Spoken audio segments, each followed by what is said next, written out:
Już tylko jedno wolne miejsce zostało w finale drużynowego Pucharu Świata na żużlu. Dzisiaj najpewniej zajmą to miejsce Duńczycy, ale mam nadzieję, że Szwedzi, Już tylko jedno wolne miejsce zostało w finale drużynowego Pucharu Świata na żużlu. Dzisiaj najpewniej Australijczycy, Polacy i Brytyjczycy już spokojnie dzisiaj mogą oglądać to, co wydarzy się w Rydze i czekać na ostatnią drużynę, która 29 sierpnia pojedzie w finale drużynowego Pucharu Świata na żużlu w Warszawie na Stadionie Narodowym.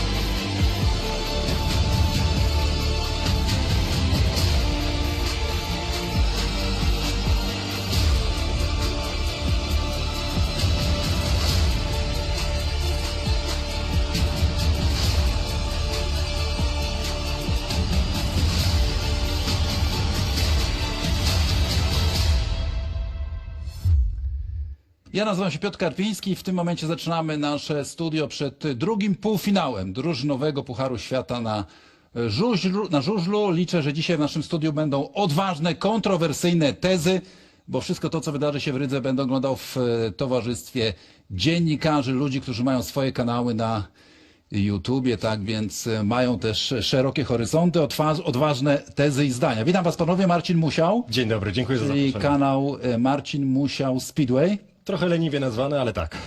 I Mateusz Kędzierski, mój redakcyjny kolega, który również gdzieś tam w home tracku działa. Panowie, a tak swoją drogą, czy wy siedzieliście kiedyś na motocyklu żużlowym? Ja siedziałem na motocyklu SGP4, czyli ta najniższa kategoria Mistrzostw Świata i mówiąc szczerze byłem zaskoczony prędkością. To znaczy na pewno szybciej jechałem na rowerze, na pewno dużo szybciej samochodem, ale jakoś ta obecność band sprawia, że nawet 30 na godzinę na motorze bez hamulców to jest wyzwanie.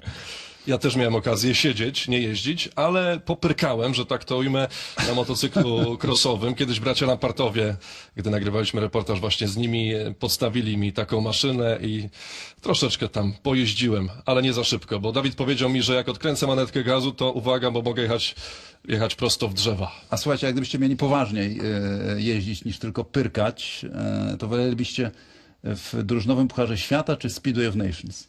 Zdecydowanie w DPS-u to bez dwóch zdań.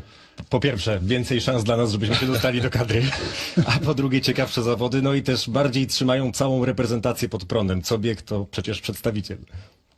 Ja jestem generalnie wielkim fanem drużynowego Pucharu Świata. Uważam, że te zawody powinny być organizowane co 2 lata, nie co 3, tak jak to ma miejsce teraz.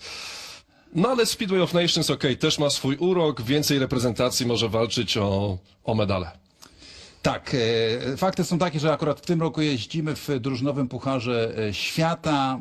Ten najważniejszy dzień to oczywiście 29 dzień sierpnia, Stadion Narodowy w Warszawie, bo tam zostanie wyłoniony mistrz świata, jeśli chodzi o żużlową reprezentację. Jedno wolne miejsce. Powiedziałem, że będą kontrowersyjne tezy. Ja powiedziałem też na początku, że to będą Duńczycy, którzy dzisiaj ten półfinał wygrają. Na szczęście od kontrowersyjnych tez powiedziałem, że będziecie wy. Czy ktoś tutaj ma swój pomysł na to, co dzisiaj może się w Rydze wydarzyć? Myślę, że kluczowy będzie początek, jeśli chodzi o te zawody. Jeżeli na przykład w pierwszej serii startowej Duńczycy sensacyjnie przegrywaliby swoje wyścigi i na czoło stawki wysunęliby się na przykład gospodarze Łotysze z Andrzejem Lebiediewem na czele, czy Szwedzi, do których składu wraca kapitan Fredrik Lindgren, to myślę, że ta presja rosłaby z każdym kolejnym wyścigiem na barkach Nickiego Pedersena i jego ekipy. Wówczas myślę, że mogłoby pachnieć sensacją, ale jeżeli Duńczycy zaczną zbierać trójki od samego początku, podejrzewam, że będą kontrolować przebieg tych zawodów i może być pozamiatane. Ja też oczywiście typuję Duńczyków, Piotrze, jeżeli pozwolisz, ale dopowiem do Mateusza, bo faktycznie nawet to chyba nie dość, że kontrowersyjna teza, że mogą Łotysze awansować. Dwa, że myślę, że skończą nad Szwedami. Jakoś tak czuję i ten tor przebudowany i mieli okazję się sprawdzić. I tak jak ty spojrzałem sobie w program pierwsza seria, akurat tak się układa dobrze dla Łotyszy, że gdyby Duńczycy nie weszli dobrze, to te trybuny poniosą Łotwę i przede wszystkim tak się układają biegi, że jeżeli Lebiediew w biegu czwartym pokona swoich rywali, to ja widzę Łotwę na prowadzeniu przy pierwszym równaniu. Tak się zastanawiam, porównując to trochę do pierwszego półfinału, który był już dawno temu, bo to było 1 maja, tam też był jeden wielki faworyt, Brytyjczycy. Byli Niemcy z aspiracjami, byli Czesi z aspiracjami, ale skończyło się wszystko tak, jak miało się skończyć. Czy te składy można jakoś według Was porównać? Te składy, jeśli chodzi o reprezentację w poszczególnych półfinałach? Myślę, że jednak Brytyjczycy mają, czy mieli w tamtym półfinale dwie armaty, bo to widzieliśmy po punktach tych zawodników, mianowicie Dan Bewley i Robert Lambert.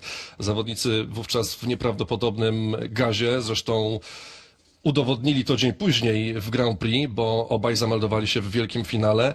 Tutaj jednak Duńczycy mają stabilny, wyrównany skład, ale może bez aż takich wyraźnych liderów jak Wielka Brytania, czyli Robert Lambert i Dan Bewley, bo zerknąłem na średnie biegopunktowe i tak naprawdę poza Andersem Thompsonem, jeśli chodzi o PG Ekstraligę, to jakiegoś szału nie ma. Anders Thompson 2,2, piąta średnia PG Ekstraligi, a pozostali już dużo gorzej. Mikkel Jebsen-Jensen, 16 zawodnik Ekstraligi, Mikkelsen 24, Leon Madsen dopiero 21, a mówimy przecież o najskuteczniejszym żużlowcu najwyższej klasy rozgrywkowej w Polsce w sezonie 2019, czy 2 lata temu trzeci, ale odkąd zmienił klub, no to jest już dużo gorzej, na pewno jeździ poniżej oczekiwań w barwach Falubazu. To teraz zobaczymy, co słychać w Rydze. Przeniesiemy się do naszej reporterki Marcelina Rutkowska-Konikiewicz, również komentatorzy Michał Korościel, Marcin Kuźbicki. Mam nadzieję, że się za moment zobaczymy, również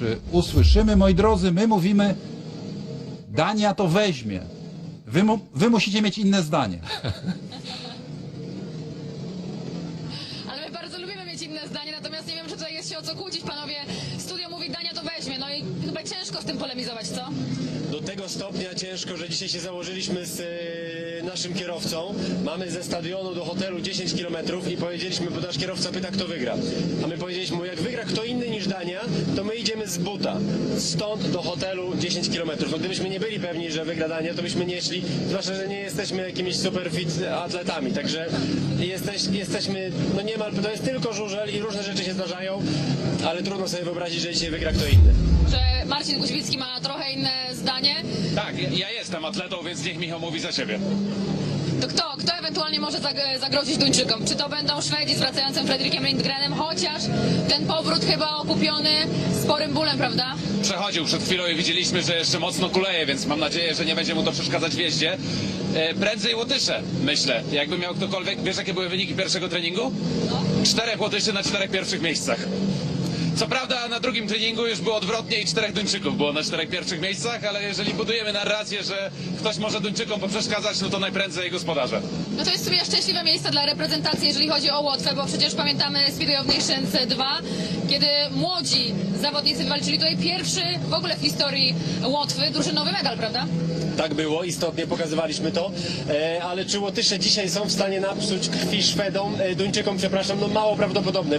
Bardziej jutro Andrzej Lebiediew w zawodach indywidualnych, to w to jestem w stanie uwierzyć, że się wdrapie na podium, może nawet na najwyższy stopień, ale dzisiaj, no zakładając, że nie będzie kontuzji, to ten duński rezerwowy nawet, ten Jakobsen, który być może ani razu nie wyjedzie na tor, jak będzie musiał wyjechać, to on nie zaniży poziomu, to będzie lepszy niż większość zawodników w podstawowych składach podstawowych drużyn, także no umówmy się, no tak jak w Landshut mówiliśmy, że faworytami są Brytyjczycy i oni wygrali, to myślę, że dzisiaj Duńczycy są jeszcze większymi faworytami niż Brytyjczycy wtedy. Ale liczymy na pewno na dobre ściganie, zważywszy na to, że ten tor zmienił się tutaj dość mocno pod kątem właśnie trochę geometrii, podniesienia tych łuków, a to powinno nam zwiastować dobrą rywalizację. Przeszliśmy się z Michałem po tym torze i to nawet optycznie widać. Robi wrażenie, nachylenie jest 7%, więc naprawdę dużo. W Polsce chyba tylko w Toruniu jest więcej, tak mi się wydaje. 1,5 metra szersze są teraz łuki, czyli mają 15, ale przede wszystkim wejścia i wyjścia z łuków są wcięte, więc jak tak patrzyliśmy, jak to wygląda, to taki Michael Jebsen-Jensen, myślę, może zacierać ręce, bo tam spodziewam się przedniego koła na murawie i tylko tylnego w torze, więc jest naprawdę spora szansa, że będzie lepiej pod względem atrakcyjności, aczkolwiek też umówmy się, że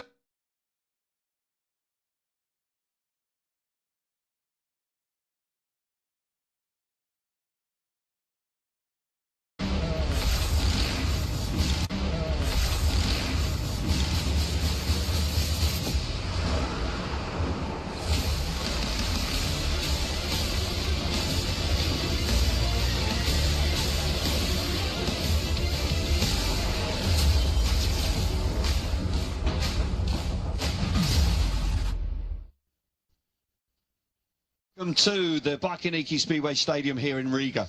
It is semi-final number 2. We've already had semi-final number 1 earlier on in the year. It's a real pleasure to come back to this part of the world. Of course, Riga, a terrific city to visit. But tonight, only the winners go through, where we see Denmark, Norway, Latvia, the home team, of course, and Sweden going head-to-head to join the top 3 that are already there in the Speedway World Cup: Poland, Australia and Great Britain at the end of the month on the 29th of August in the Narodowy Stadium in Warsaw. But tonight it's all about the Bajkoniki and who is going to go through. Let's take a look back at semi-final number 1. It was in Landshut some time ago now, Ollie, I must say, but Team Great Britain, you know all about them. Yeah, I do indeed. They've got a decent team manager who led them to glory on the night and into the World Cup final. But don't hold back. Yep, Super Nida Speedway, Great Britain coming in as the red-hot favourites. Germany putting a little bit of pressure on. Ukraine there really fighting hard. Czech Republic, I've got to say, at times did look quite threatening, and they used their riders quite well. But in the end, Team GB, led by Robert Lambert and Dan Bewley, they won the important races at the important moments. And in the end, they came through to go through to the final. But as I say, it wasn't without 1 or 2 alarms. It was quite a dramatic night of Speedway. And as you can see, the racing was pretty competitive. But in the end, the quality of the Team GB team, with the 2 stars leading the way in Lambert and Bewley, they were able to secure the win. But there's no doubt that between the Czech Republic and Germany, they made them work for it. But as you can see, they were through in a terrific night of Team Speedway. And the final, and the Team GB were delighted to do there. So there was the result in the end. As I say, the Czech Republic for a moment looked like they could just really push Team GB, but in the end, Great Britain came through. Germany in 3rd place and the Ukraine finishing in 4th. And that was way back at the beginning of May. And here we are, early doors in August, and it's semi-final number 2. And it's a glorious city. I mean, it really is quite a special place to come to here, and I'm very much looking forward to it. We've already sampled some of the delicacies of the city last night. Terrific night we had, and as I say, it's a popular destination for tourists to come to Riga. So there's the city for you. I recommend coming to this part of the world. We can take a closer look at the track, and there's been some changes, and Ollie alongside me will take you through those changes. Yeah, we'll have a closer look here at the Bajkoniki Stadium here in Latvia, founded in 1976, 345 metres in length. It's undergone a major overhaul since the 2025 GP. You can see 3% banking on the straights, 10.5 metres in width.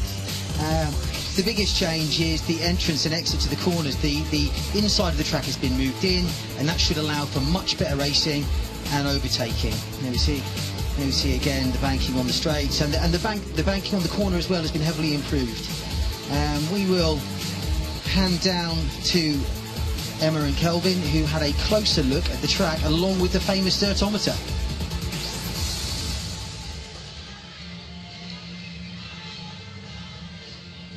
At the Bajkoniki Stadium here in Latvia, they are hosting their very first Speedway World Cup semi-final against Denmark, Sweden and Norway. And Kelvin, since the last time they were here with the GP, there have been plenty of improvements made at this track. Can you just talk through some of them, please? Yes, I will. And I think they've been really good improvements, because it was narrow here. We saw some pretty heavy crashes in the past, and the width of the entrance and the exit to the corners, they've taken 1.5 metres off the inside of the track, and also in the middle of the corners is also 1 metre wider as well.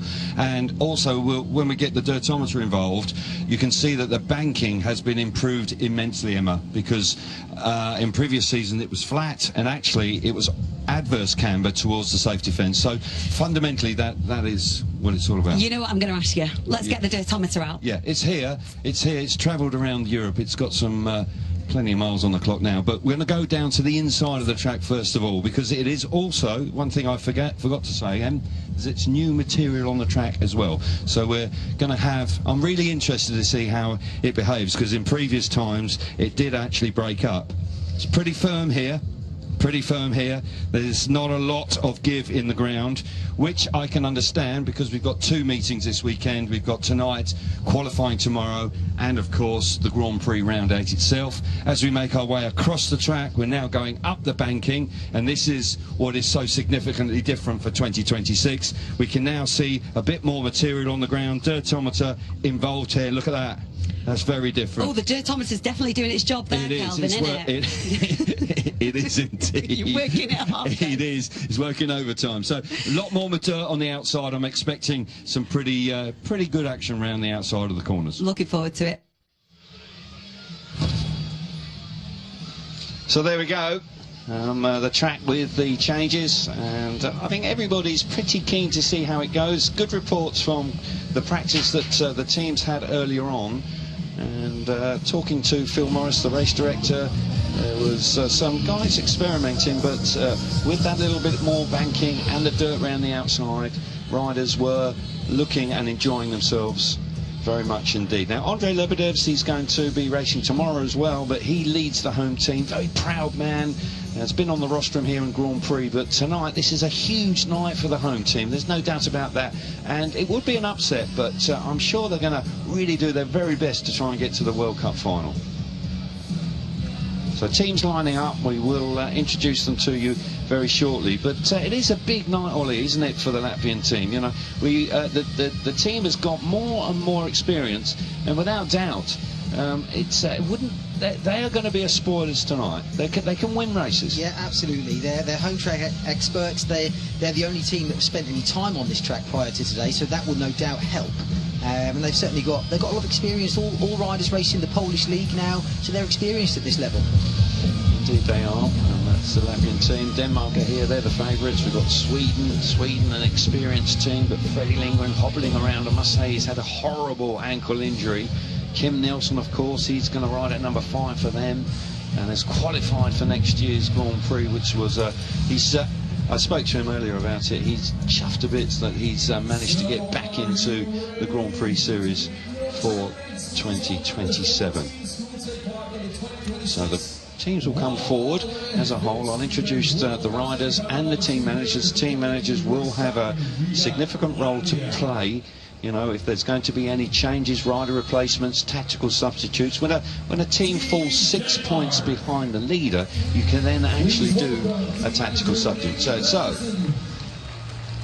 Denmark coming forward, and without question, when you look at their lineup, it's top quality, lots of Grand Prix experience within their ranks, and with Nicky Pedersen leading them, the 3-time former world champion, Michael Jepsen Jensen being their captain, Leon Madsen, Anders Thompson, Mikael Mikkelsen and Freddie Jakobsen. I mean, that is some lineup, Ollie.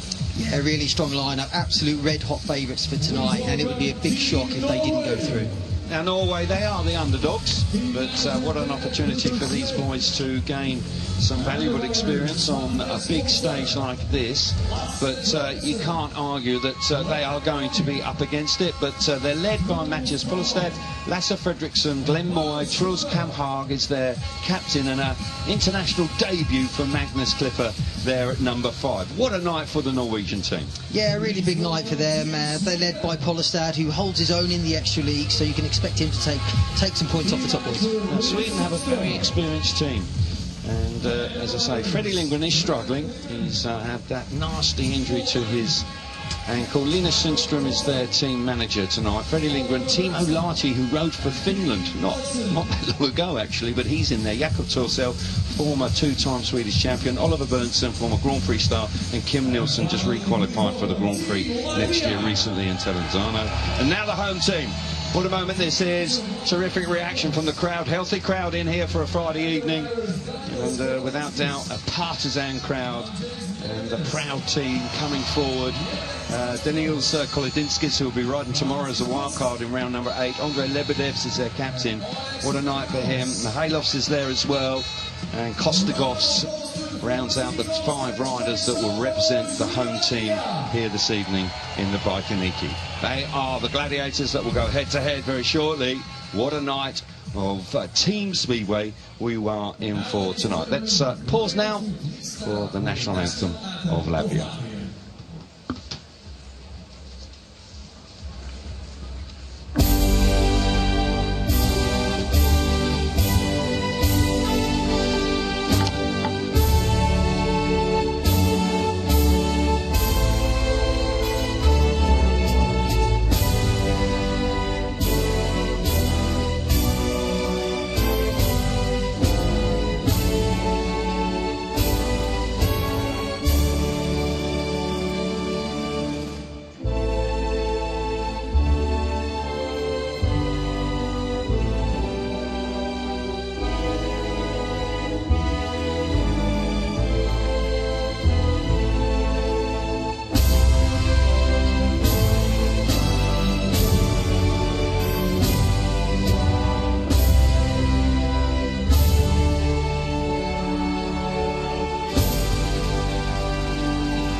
So, fantastic reaction to the national anthem, and as I say, a very proud nation. And with a big international meeting like this, there's a tremendous amount of expectation and excitement in the air for the home team, without question.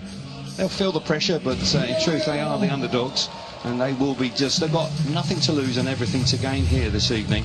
I repeat that only one team will go through to the final at the end of the month in the PGE Narodowy Stadium in Warsaw. The pictures have been taken, the introductions are now over, and riders now can get on with it. The nervous time getting through the presentations, you just want to get your first ride under your belt, get some points on the board. Yeah, without a doubt, for a rider, this is the time of night when the nerves are jangling. Like you say, you can't wait for the tapes to go up in your first ride. Normally you settle down after that. The Latvian riders, like you say, they'll feel a little bit of pressure being the home nation. They'll have family and friends here watching them, which always puts a bit of pressure on to perform. Yeah. But they're underdogs, and that's not a bad position to be in, is it? You almost get a free hit. Yes.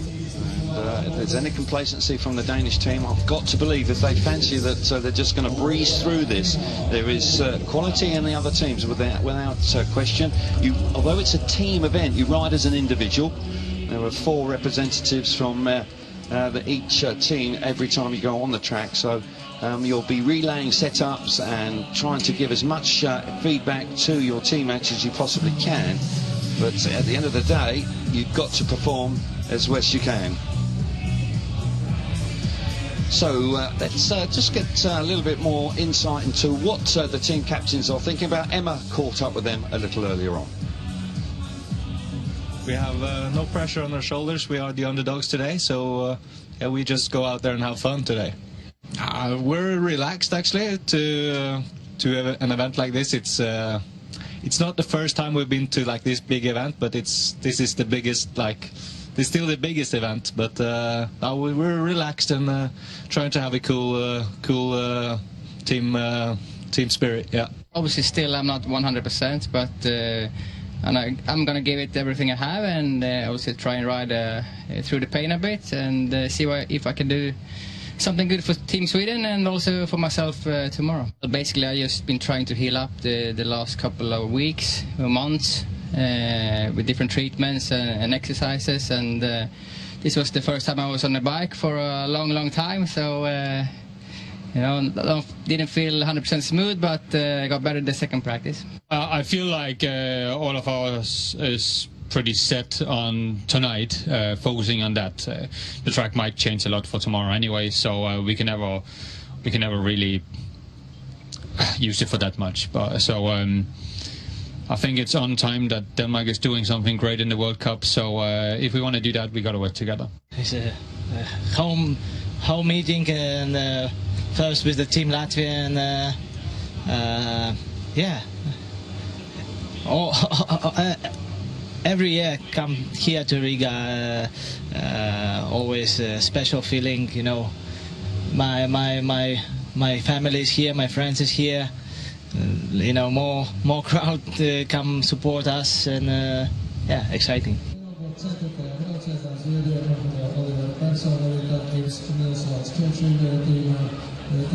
So there we are, just a few brief words from the 4 captains here this evening. And as you heard from the final interview there with Andrei Lebedev's, you know, family and friends in the crowd, and they'll be cheering their men on. But they'll be hoping to get off to an encouraging start here this evening. Because there's no doubt about it that Michael Jepsen Jensen leading and captaining the Danish team. It was 2012 when actually Michael Jepsen Jensen won the World Cup in Sweden, and he was significantly younger then. But now all of a sudden, as the sort of the elder statesman of the team, he's been riding terrifically well in the Grand Prix, making several finals. 4 finals he's made in 2026. And he'll be looking for his team to get off to a flying start. They've got Mikkel Mikkelsen back in the team, of course. He's no stranger to us. Had a nasty crash here, actually, a couple of years ago with Bartosz Smarslik, which ended his season. But Mikkelsen, the 3-time European champion, is here. So Anders Thompson and Leon Madsen, that's a tasty looking lineup. Not too much longer and we will be on with the action. Ollie, your thoughts? What stood out for me in that interview was Freddie Lindgren. He said he didn't feel comfortable on the bike. It's also strange that today was the first time he's been on his bike for a long time. I would have thought he'd gone somewhere else for practice first. It's quite a brave move. And speaking to his mechanic in the pits, his ankle injury is worse than I thought it was. I thought it was a broken ankle, but actually he's snapped his Achilles tendon. So nasty injury for Freddie, and that's not an easy thing to recover from. No, it's not, and I was quite surprised. I haven't seen him for a long time. There hasn't been a tremendous amount said about the injury, in truth. It's been fairly low-key, but when I watched him walk about, or to be honest, hobble about, I'm surprised that actually they put him at number 1 for Sweden. I fancied they may have put him at number 5 and just abused him sparingly, if at all, but possibly Lina Sundström's had a chat with him and said, look, see how you get on early on. If you're really struggling, they've got Kim Nilsson, who's in good form, top form, and he's at number 5 and he can be used at any time and could possibly take a few of Freddie's rides. If I just give you a bit of an outline on that, there are 5 riders but only 4 are programmed. The number 5 rider can actually come in at any time for any rider, and if a team falls 6 points behind the leading team, you can then actually do a tactical substitute as well. A rider can have no more than 6 rides here tonight. Only one winner. We have a nominated heat for 17 through to 20 where the team managers will nominate riders for those 4 races to complete the evening. Only 20 races here, no semi-finals, no final. It's a shootout. Over 20 races here tonight in the Bajkoniki.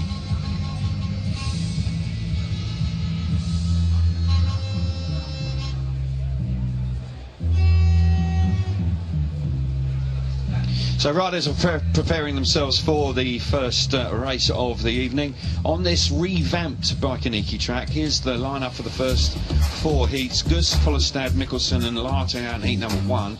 Fredriksson, Thompson, Lindgren and Kostegovs heat 2. Leon Madsen, Kolodinskis, Cam Haag and Torcell in heat number 3. And Moy, Jepsen Jensen, Kim Nielsen, Andre Lebedevs in heat number 4. And that means that Sundström has already made a change.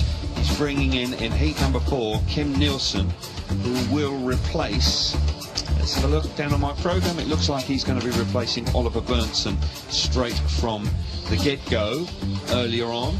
But Freddie Lindgren has, in heat number 2, he is there, and as I said, they're going to try and give him a run and see how it works out. But the last thing he needs is for him to have a knock on that left ankle. And you know what it's like, Ollie, when you're carrying an injury, if there is an incident, you get knocked and it hurts big time. Yeah, that's the last thing he'll want. He's got a busy weekend as well.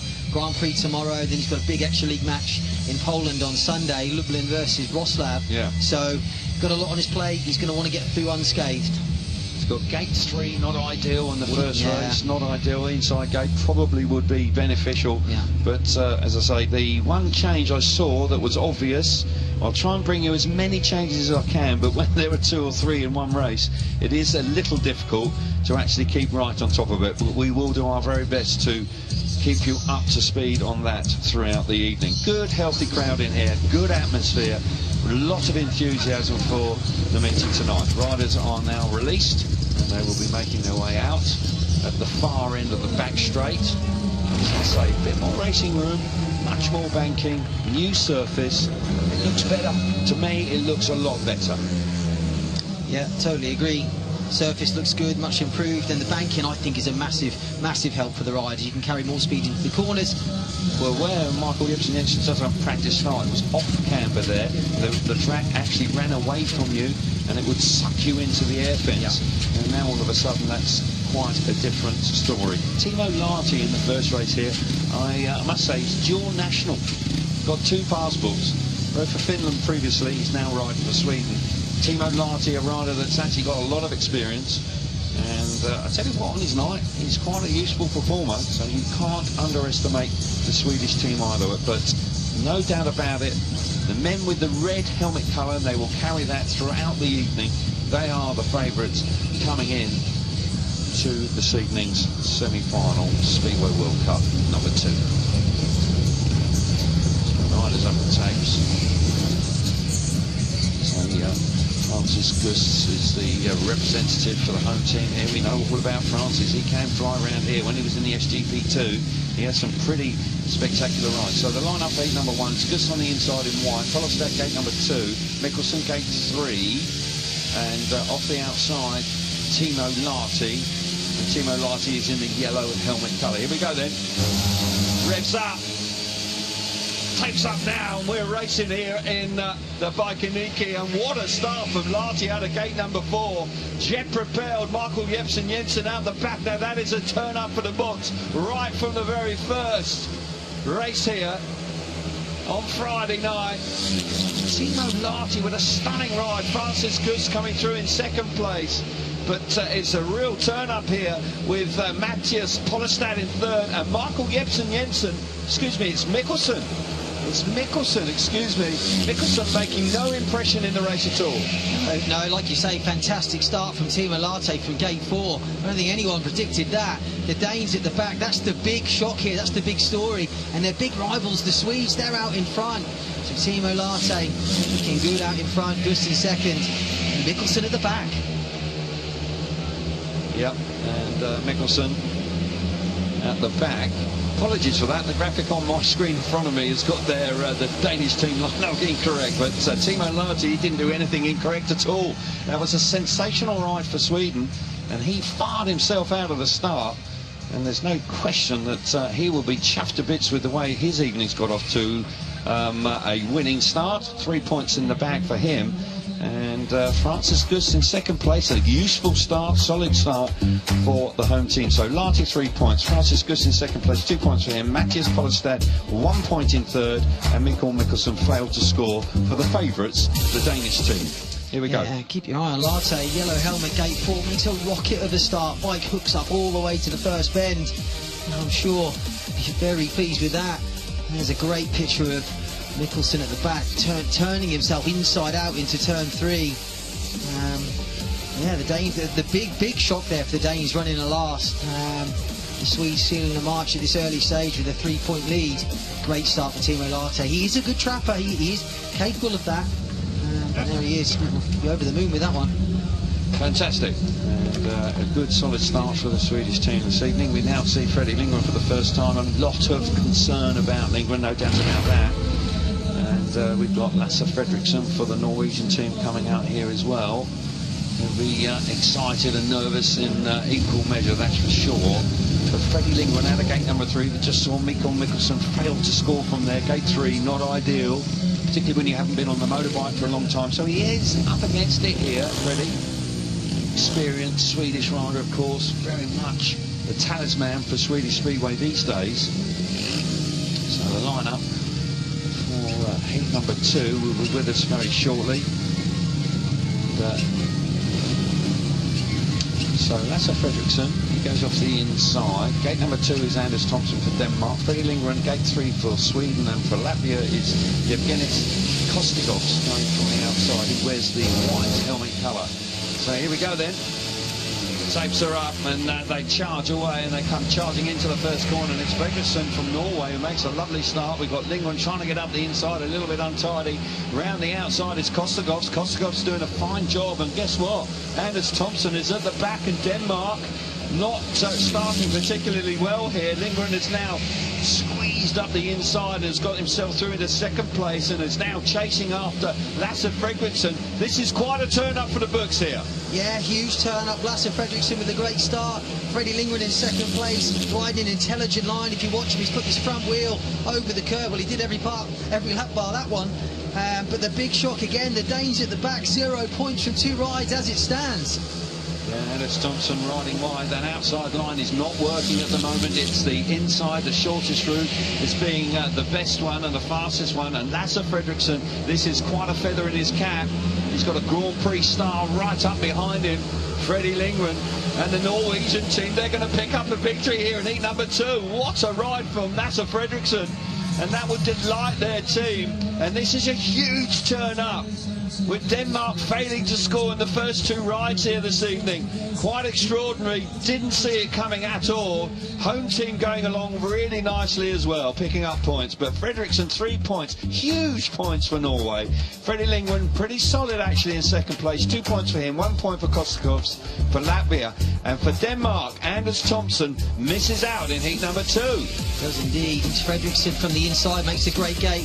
Freddie Lindgren really intelligent on the first bend, cuts across Thompson, gets his front wheel over the curb, and you see him here, he now moves up the inside of Kostikov. Here we see it now, front wheel over the curb, using that little bit of extra drive right round the inside on the back wheel off the corner. But there we go, what a feather in the cap for that man there from Norway.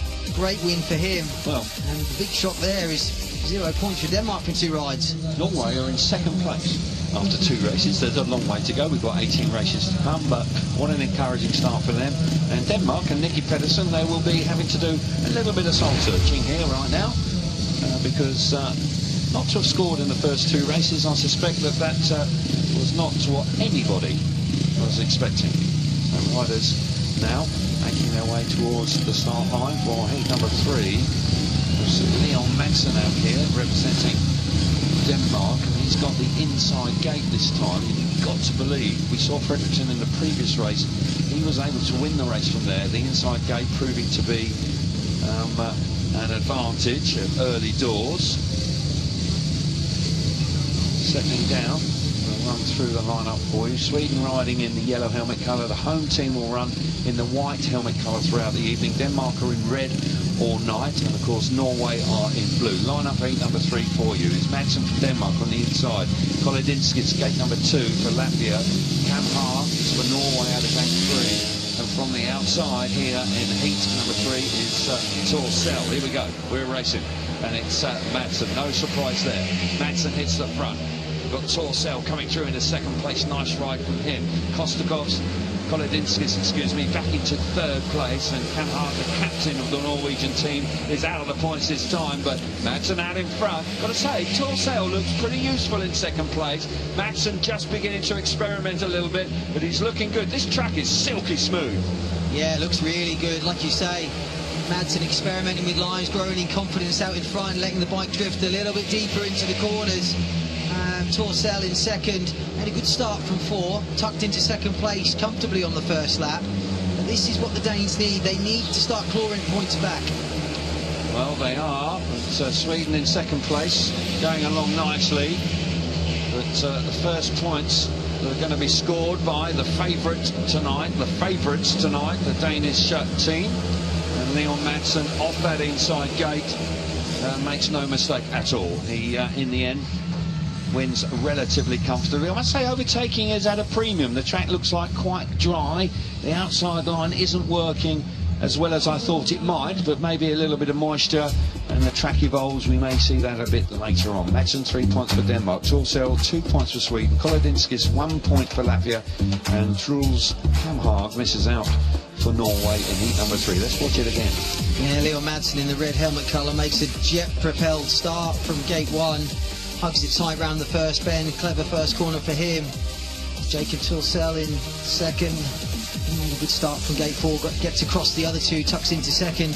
There we see Leon Madsen on the back wheel over the finish line. Good ride for the Danes, a lot of pressure on Leon there from gate 1, and he delivered. Yeah, actually, they've missed out in that particular race, and there will be some serious alarm bells ringing. There's a lot of time, there won't be any real panic. That man on the left there, Nicky Pedersen, he's seen and done it all before. There's a change here. We've got Oliver Berntsson being left out for Sweden, and Kim Nilsson, the reserve rider, comes in as a replacement ride here in heat number 4. Linus Sundström, the new team manager for Sweden, his debut actually in the Speedway World Cup. They've obviously made that decision prior to the meeting getting underway. But Kim Nilsson, who's in a rich vein of form, has been riding well, as I say. Terenzano, a couple of weeks ago, he qualified for next year's Grand Prix Series. He was the wild card in Manila in his home Grand Prix. Well, actually, he did a pretty good job, no doubt about that. will be looking to go well here. So the lineup for you in heat number 4 is Glenn Moy off the inside for Norway, Michael Jepsen Jensen out of gate number 2 for Denmark, Kim Nielsen gate 3 for Sweden, and Andre Lebedevs off the outside for Latvia. Now Lebedevs will be looking to make a similar sort of start that Latte made for Sweden right away in heat number 1. Lebedevs not in the greatest of form in 26. How's he going to go here tonight? Tapes her up, we're into the first turn.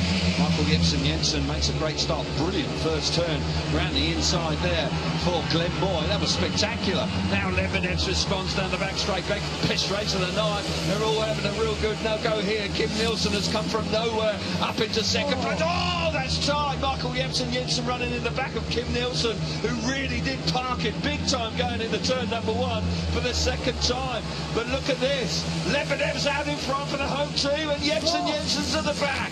Yeah, Jepsen Jensen throwing all sorts of shapes, tried a big lunge up the inside of Kim Nielsen, but we know Nielsen can turn the bike hard, and he did. He dropped it on him into the first bend. Jepsen Jensen nearly came off. Now he's at the back, he's trying to make a move on Glenn Moy. He's going to need to pick up some points here. He moves to the outside on turns 1 and 2. He's going to try and make a long straight of it. He's indeed, and he's just, oh, it's tight going into the final corner, but it's out in front, and what a ride for the home team. They are loving this, and Andre Lebedevs coming out there and fires himself to the front. Hugely exciting race with Kim Nielsen doing some spectacular riding to come through into second place. Desperate times for the favourites. Michael Jepsen Jensen out of the points, and Denmark remain only on 3 points from the first 4 races. You could not have scripted that. Lebedevs with a fine ride, 3 points for Latvia. Kim Nielsen solid in second place for Sweden. Glenn Moy coming through in third place, 1 point for Norway. And Jepsen Jensen misses out for Denmark. Sweden lead the way on 9 points. Latvia in second place on 7, and 5 for Norway, 3 for Denmark. Let's see heat 4 again. Yeah, this is going to take some analysing. This is Jepsen Jensen. He opts to run wide on the first bend. That allows a huge gap for Glenn Moy and Lebedevs to move through. Lebedevs is no mug. He moves through the inside of Jepsen Jensen, leaves no room. Now this is where Jepsen Jensen dives up the inside of Nielsen. Nielsen knows he's there. Oh, wow! Parks it on him, goes across the front of him, and then this is Jepsen Jensen getting into trouble again, almost runs into the back of Glenn Moy, coming off the 4th bend. This, I think, is down the back straight, the last lap. To look up the inside. Fair play to Glenn Moy. Yeah, he held his ground. He wasn't going to be intimidated. No. And he held on to third place. But that man, Lebedevs, terrific ride from him. An exciting heat number 4. Could have ended in tears when Kim Nielsen, he put a lot of faith in Michael Jepsen Jensen when and there was contact. But here we see the positions after the first group of rides, the first 4 races, excuse me. Sweden lead the way on 9, Latvia on 7, Norway on 5, and Denmark only on 3. And I don't think a lot of people would have predicted that at this early stage. Denmark, of course, can come back into it, but it is a surprise that the red-hot favourites have only scored in 1 race out of the first 4, and that was a win by Leon Madsen in heat 3. So yeah, Timo Lahti, he looked good, didn't he, in the first race tonight? He's got the best winning time so far. Leon Madsen, sensible in heat number 3. Lebedevs in heat 4, and then Lasse Fredriksson a little earlier on. Top speed is by Anders Thompson, and the wildcard for tomorrow night's Grand Prix, Kolodinskis there in heat number 3, 111.1. Those speeds will improve as the evening goes on.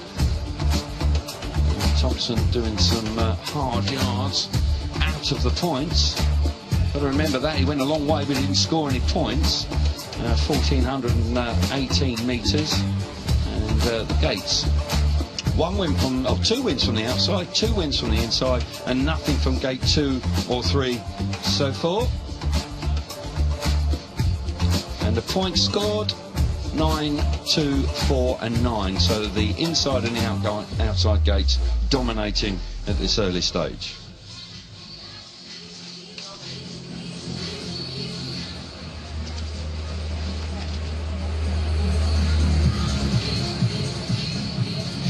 Okay, so while the track rating's going on, Emma's down there in the pits working hard for us. Emma Jones is joined by Leon Madsen. Leon, I'm sorry, I rudely interrupted your team talk then a moment ago. From what you did get from it, what was the manager saying to you? Yeah, that we have to race a little bit more smart in the first corner especially, and yeah, the boys struggling with the setup. The bikes, they have a lot of power out there and they're spinning a lot, so yeah, I tried to tell them what I did, and then hopefully we can get better for the next round, because it's not looking good right now. It's not the start where we came for, and but of course the meeting's still long, but now it's really a battle. I mean, you look pretty comfortable out there though, Leon. Yeah, but you know, I made a good start, but to be honest, I didn't feel comfortable on the bike either, so we have to see what we can do, if we can make some changes on the bike that make us feel a little bit more comfortable and feel we have more speed on the bike. Best of luck for the rest of the night. Thanks, Leon. Thank you. Yeah, work to be done for Denmark. They will be concerned because they haven't started well. They've been, as I say, they only scored in one race, and that was with Leon, who won from gate 1.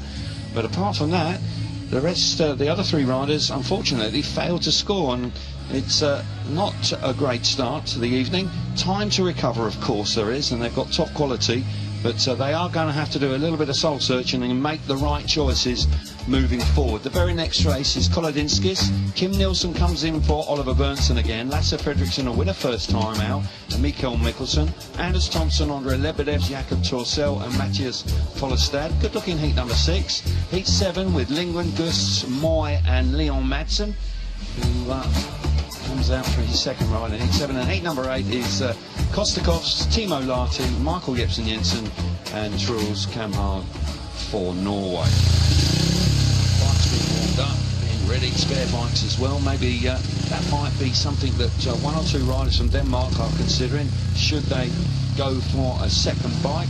Just quickly to promote the Speedway World Cup Speedway Cup final in the PGE Narodovi Stadium on the 29th of August.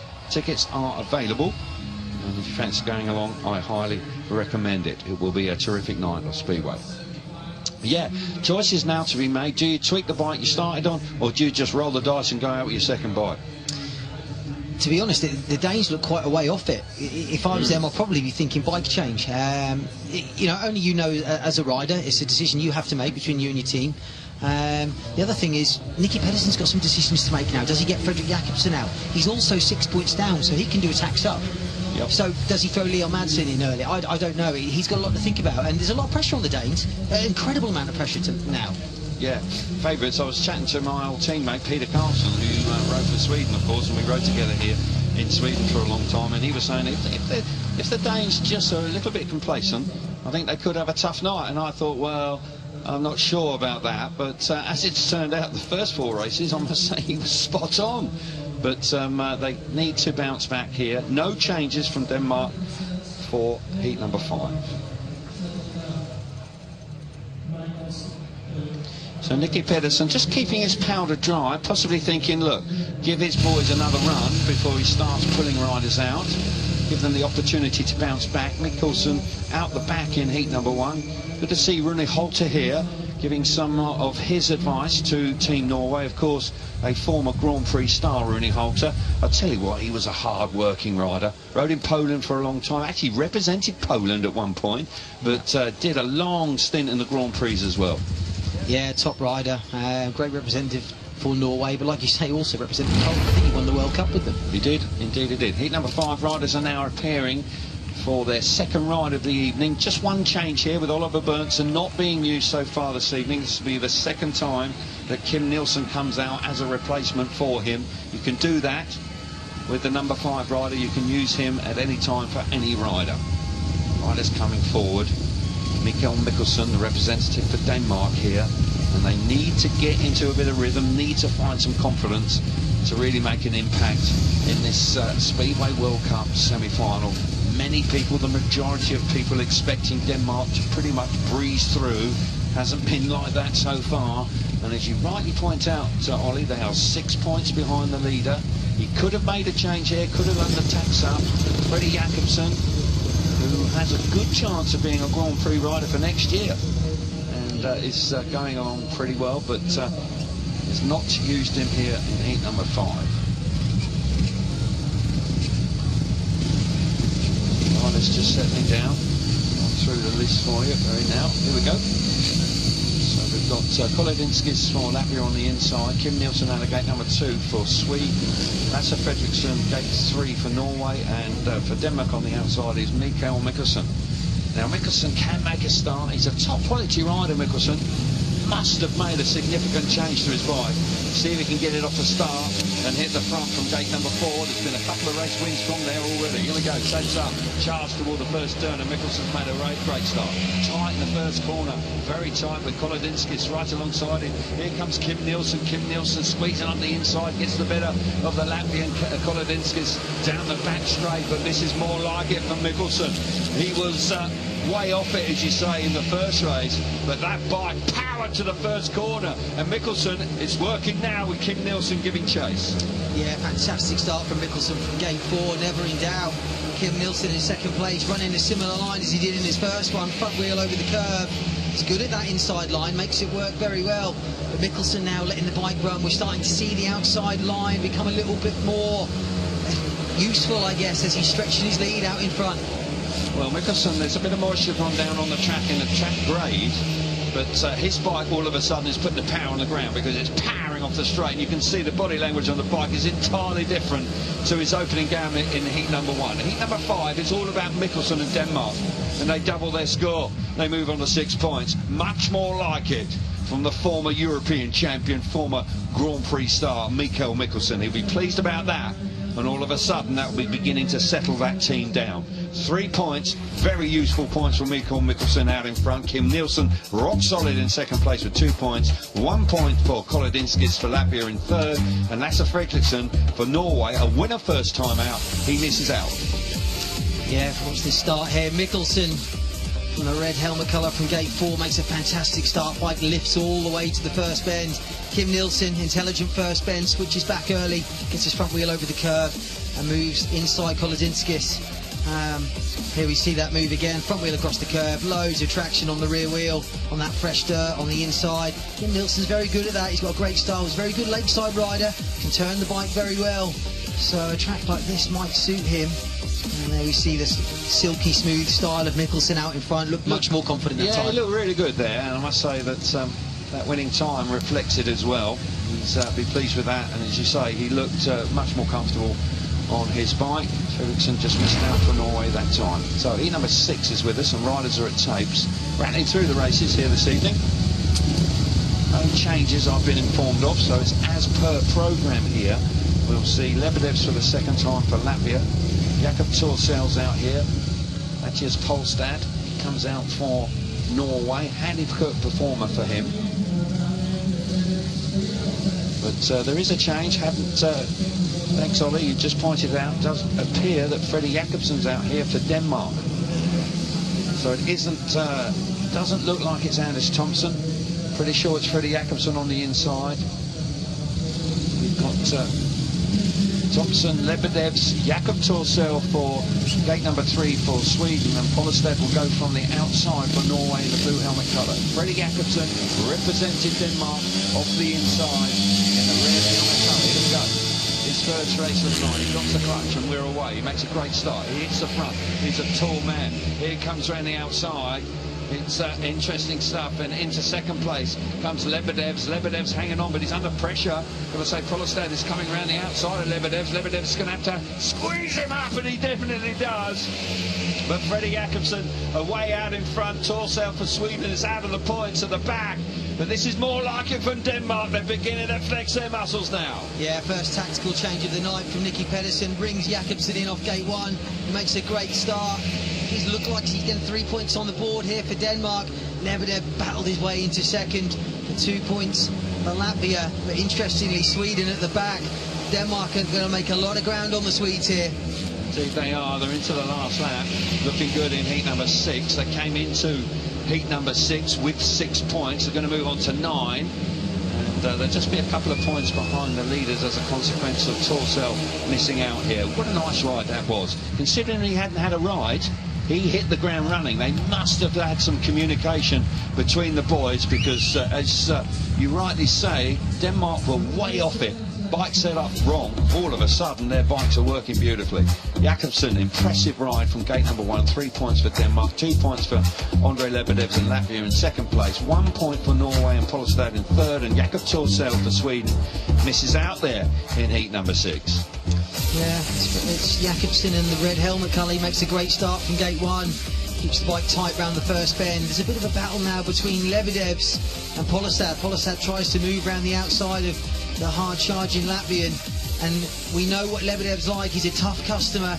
He's going to make sure there's absolutely no room for Polestad down that home straight. There you see him move across the front of him. No chance of getting through there. Savvy move from Lebedevs. But Jakobsen, yeah, very tough customer, yeah.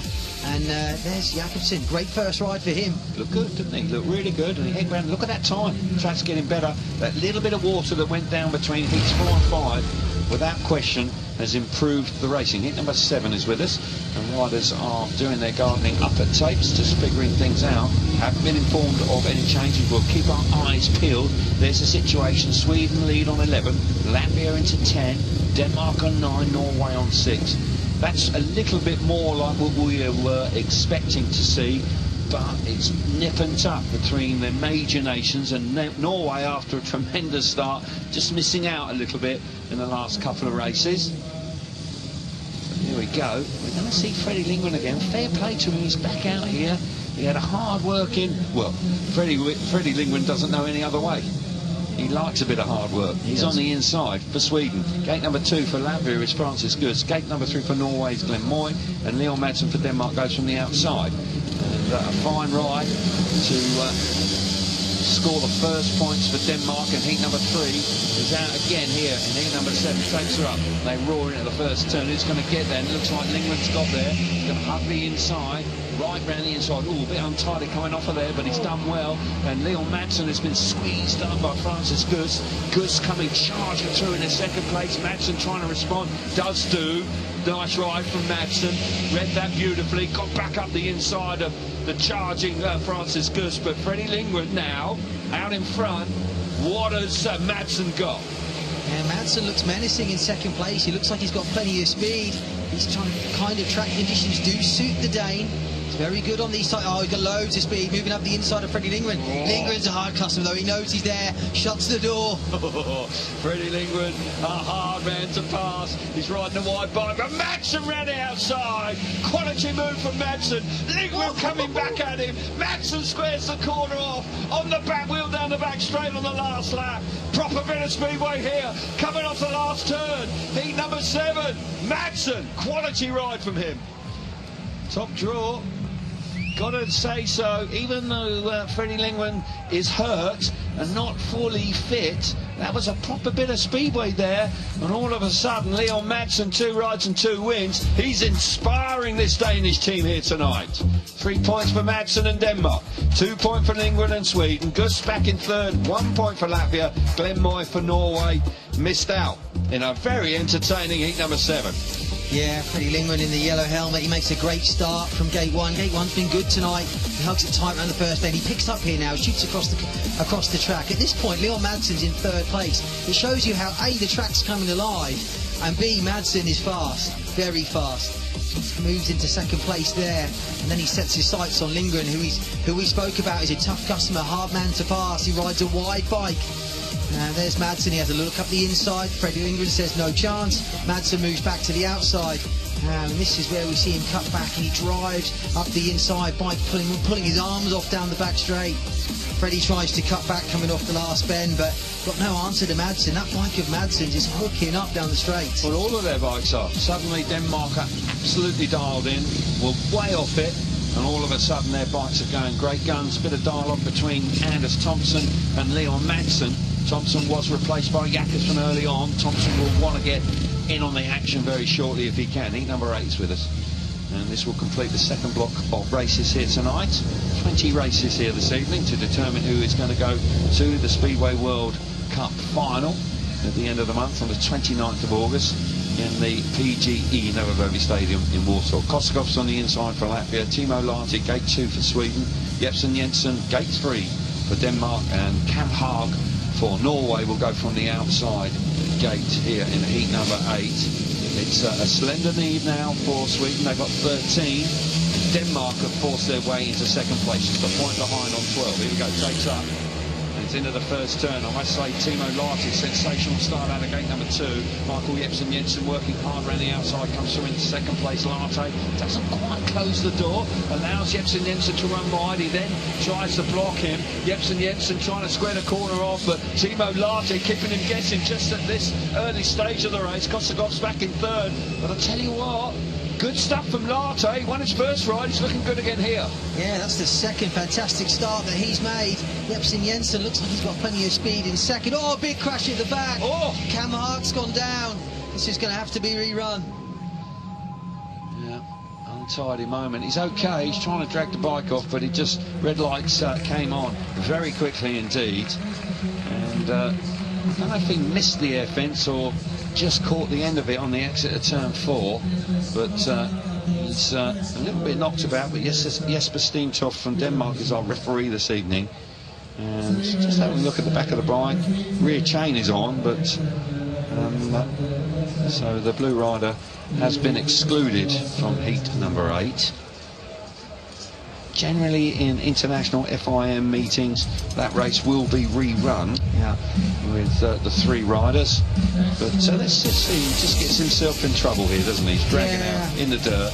Yeah, he picks up going into the bend and then he just can't get it back under control.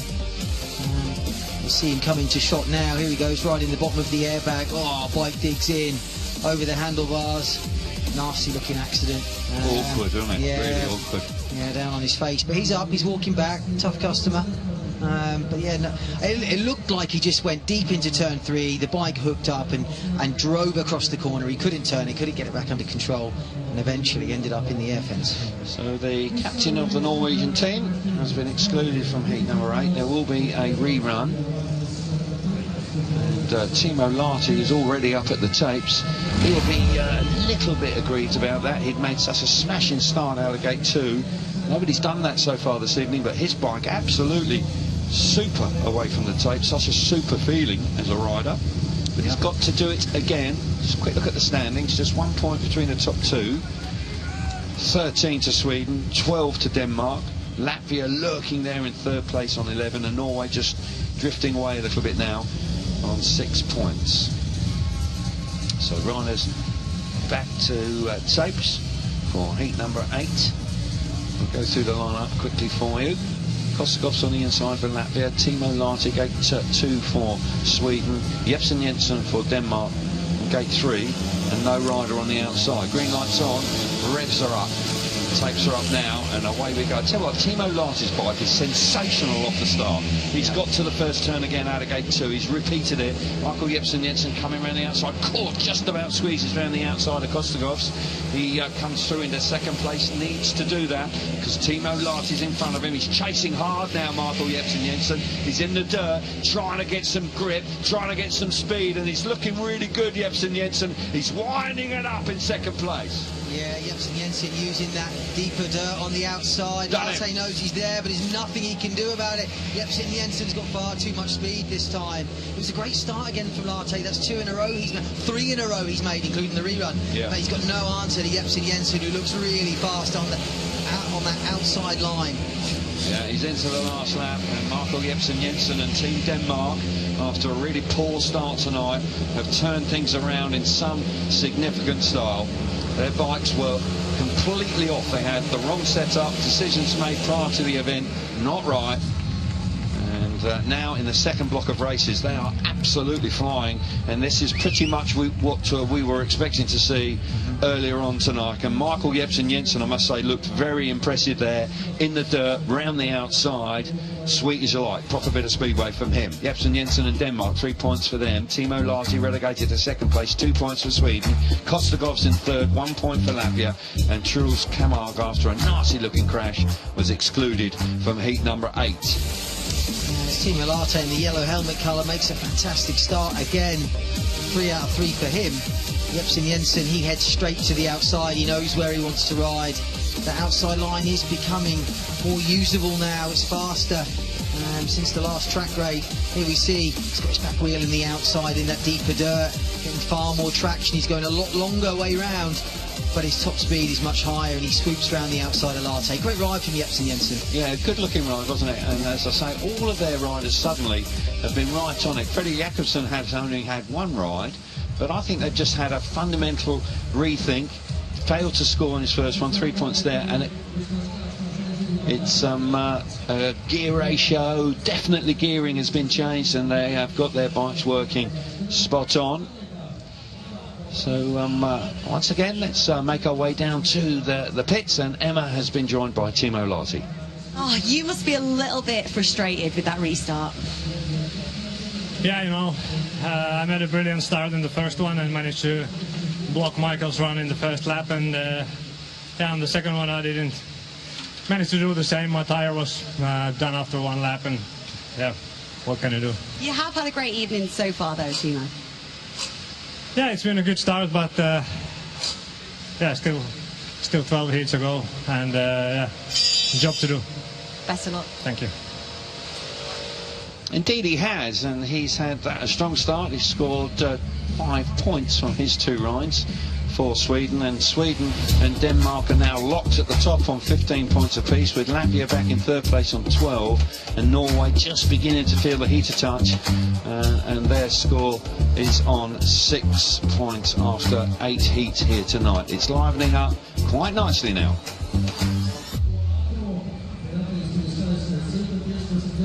So the track grading's going on, water's going down. It was quite dry early on, but there's no question that little bit of moisture and the cloud cover coming in, I get the feeling this track is going to produce some pretty good racing.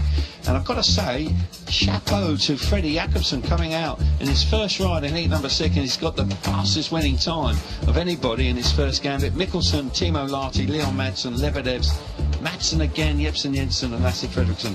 The track has got faster, and those speeds there of 115.4 Ks is a clear indication that the boys are getting their bikes dialed in, and a little bit more grip has been generated by the moisture being put down. The material and the track is behaving, I must say, impeccably. Fair play. Because in recent years the track has broken up and has created some problems for riders.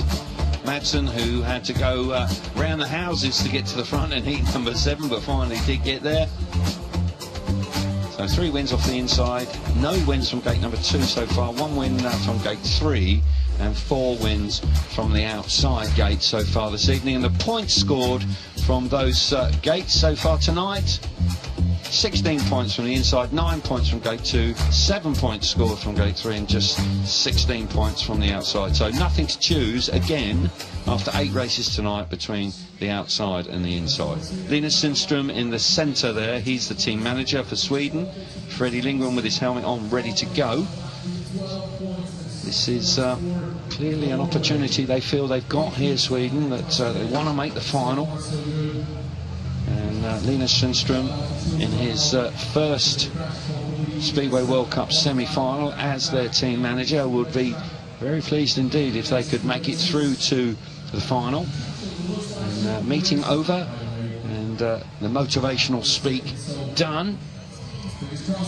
Sure, that's something that you do at times. Do you think he's just relaying there to stay focused, keep it rolling? Yeah, I think so. I think he's probably reassuring them that although the Danes have fought back, we can still do it. You know, it's keep your chin up, let's hang in there. So the next race up, we've got Cam Haag, who bit the dust last time, Mikkelsen, Lebedevs and Lindgren. It's a tough lineup. Latte, Moy, Kolodinskis and Thompson. And heat number 10, heat number 11 is Polestedt, Kostakos, Madsen and Berntsen, who hasn't had a ride so far. He's been replaced on 2 occasions by Kim Nielsen. Jakob Torsell, Fredriksson, Gust and Jepsen Jensen will come out in heat number 12. I'm sure there'll be 1 or 2 changes in the next 4 races. I'll try and bring them to you as and when I hear, or if we don't hear, we'll try and pick them out for you on Eagle-Eyed Ollie alongside me. Picked out Freddie earlier on. And let's hope that stays the same. Big Phil there, just... Big Phil wants 1 more lap. Yeah. Pretty much around the middle of the track with the grader. There it is. Yeah. Those spikes there, sort of digging into the surface to give a bit more grip. Yeah. Concentration on Freddie's face. I tell you what, he's doing himself. I tell you what, it's pretty tough what he's having to do tonight. He doesn't look comfortable, certainly off the bike. He looks very uncomfortable. and a snapped Achilles tendon. That's a serious injury. You don't get over that in 5 minutes. No, it ended my career. It was an awful injury, and I remember the surgeon saying to me, "You won't run for 14 months." That was how long it was going to be. So for him to be back now is impressive.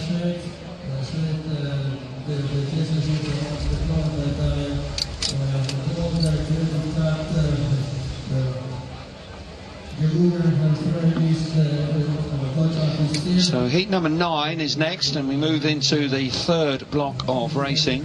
It's neck and neck between Denmark and Sweden. We've seen the team meeting from Linus Sundström of Sweden giving to his men, trying to keep them focused, trying to keep them on track, because they're going along pretty well. Denmark certainly in the last round of heats had a lot more wins, and they looked much more impressive and have forced their way back to joint leaders. But Lindgren here coming out for his third ride after not being on a bike for several months, and he can hardly walk. That left ankle of his is really quite seriously injured. There's the standings. Denmark and Sweden on 15, 12 for Latvia, on 6 for Norway. Bit of water going down, freshly graded track. It's looking good here. I must say the changes to the track, I reckon they have improved it immensely. It really is. And the surface, I know the banking's good, but the surface here broke up before and it got rutty and bumpy, got pretty hairy at times. Got to say, so far, no sign of that at all. So it's a big effort, but it looks like it could well be paying off. So riders just preparing themselves for heat 9. Looks like we're going as per programme here. Mikkelsen out again for Denmark, who was hugely impressive last time. Run through the lineup for you. We've got Cam Haag, who's dusted himself down. He's back out for Norway on the inside. Mikkelsen out of gate 2 for Denmark. Lebedev's out of gate 3 for Latvia, and Lindgren goes from the outside for Sweden. This is a tasty looking lineup. Gates 2, 3 and 4, all full pre-standard riders, no doubt about that. Here we go then, heat number 9 takes up, we're charging into the first turn. Mikkelsen made a lovely start out of gate 2, he gets to the front, holds the inside, already has 10, 15 metre lead. Fantastic off the first corner. Lebedev's coming through in the second place. Freddie Lindgren got himself in all sorts of trouble down in turns 3 and 4 and has had to battle his way back into third. Not good news for the Swedish team when Denmark, their closest rival, all of a sudden turning on the start here. Mikkelsen enjoying himself in front. Yeah, another good start from Mikkelsen. He looks good in front. Lebedev's is tucked into second. He's got that place in the bag. Freddie Lindgren involved in a little bit of a battle at the back. Freddie doesn't look comfortable. He's not going to. He's in no end of pain with his leg, I'm sure. Yeah. But the Danes, they really are starting to stamp their authority on this meeting. They are indeed. Winning races for fun now. And Lebedev's is in close contention, but it's been a mature, quality ride from Mikkel Mikkelsen, who made that start from gate 2, and that's the second time he's won tonight. Failed to score first time out, and then has backed it up with wins in his second and third rides. And for the first time this evening, Denmark lead the Speedway World Cup's second semi-final here tonight in the Barkiniki in Riga. And that's where we were expecting them to be a little earlier. They've had to work hard for it, but the 3 points are Denmark's with Mikkelsen, 2 points for Lebedev and Latvia, Lindgren back in third, 1 point for Sweden, and Cam Haag for Norway missed out in heat number 9. This is textbook stuff from Mikkel Mikkelsen, clutching it to the first turn. Yeah, you see his fingers on the clutch there, controlling the lift of the bike all the way to the first bend. It's a good start from gate 2. I think that's our first win from gate 2, so that's impressive in itself. There's the battle at the back between Lindgren and the Norwegian. He'll go in wide here and he'll turn back and move up the inside and pass him to take third place. But Mikkelsen looked good out in front. He looks comfortable ever since that first ride. He's obviously made some significant changes. He looks a different rider since then. Oh yeah, it's night and day.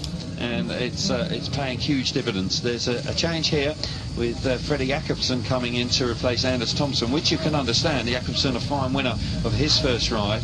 Nicky Pedersen keeping the same format going. Anders Thompson will be a little frustrated with that, but, you know, Jakobsen comes in, wins the race, has the fastest winning time of the evening at that point, understandable that it's going to use him again. Denmark lead the way on 18, a 2-point lead now over Sweden. Latvia back in 3rd place. Norway have failed to score. Well, in the last 4 or 5 races, tough times for Norway. They need to get back to it. When it was super slick in the first 4 races, they were in amongst it. So the inside is Timo Lahti for Sweden. Gate number 2 is Glenn Moy for Norway. Kolodinskis, gate 3 for Latvia. And Freddie Jakobsen will go from the outside for Denmark. Can he reproduce the same start that he had when he was on the inside gate first time out? Same up, we're racing. And yeah, there was, because the red lights are on immediately. It looked like Jakobsen to me on the outside. He moved first. All eyes on him. Very much so. Jesper Steentoft from Denmark, our referee this evening, unhappy with, we're just in front of the start line, so not exactly sure who moved fast. This will give us an indication. Yeah, you see, it was early, like almost as soon as the green light came on. Freddie makes a move, there he is, red helmet colour, yeah. Yeah, a little bit impatient, he'll be warned for that. If he does that again, he'll be thrown out of the race. And he won't want to do that. You know, they've done all the hard yards. So 2 warnings being held out, handed out in heat for Freddie Jakobsen. He's got a warning. And the rider in the white helmet colour, he will also, Kolodinskis will have a warning as well. A little bit untidy, that one. Yeah, what's going on at the start there? Interesting to see 2 riders given a warning. That's what it is. So the clock ticking down. Just over 30 seconds to go for riders to be at the start, ready to race. And they're coming back round for the second time of asking for heat number 10. Moving forward now. And this is building up really quite nicely. Sweden, what have they got? Timo Lahti, who's picked up 5 points so far. It's looking pretty good, Lahti. And he'll be looking to kick on now on the inside for Sweden. Glenn Moy, gate 2 for Norway. Gate 3 is Kolodinskis for Latvia with a warning, and Jakobsen likewise for Denmark. Also has a warning. Got to behave themselves this time. Revs are up, green lights on, takes her up and away, and it's Lahti again. It's tight into the first turn. Lahti just about there, but he's in no man's land. It's going to get swallowed up. Brilliant first turn. My goodness gracious me, Kolodinskis has hit the front down the back straight. Lahti should have did do one or the other there. He found himself in the middle. Got to say, this is tight with Lahti coming back up the inside. Brilliant move from him, but Jakobsen now coming round the outside. Definitely, we've got Glenn Moy in second place. This is quite a tear up here. Yeah, complete turn up for the books here. Kolodinskis looks rapid out in front. Big battle at the back though between the Danes and the Swedes. There are meeting leaders. Kolodinskis out in front, running a wide line. He's stretching his lead. Jakobsen now looking up the inside of Glenn Moy. Glenn Moy has really thrown the cat amongst the pigeons here. Comes Jakobsen into the last lap. Jakobsen's got loads more speed than Glenn Moy, but Glenn Moy is holding firm. They're queuing up behind him. This is a massive result for Kolodinskis and Latvia if they can maintain it, but Glenn Moy's ridden wide. He's left the door wide open as they run to the line, but Glenn Moy holds on. Brilliant stuff. It's a huge result for Latvia, and it's all going to tighten up once again. Crowd on their feet. The flags are waving. They're loving this. And Kolodinskis, the wild card tomorrow in the Speedway World Cup semi-final at home here tonight. That is a huge result.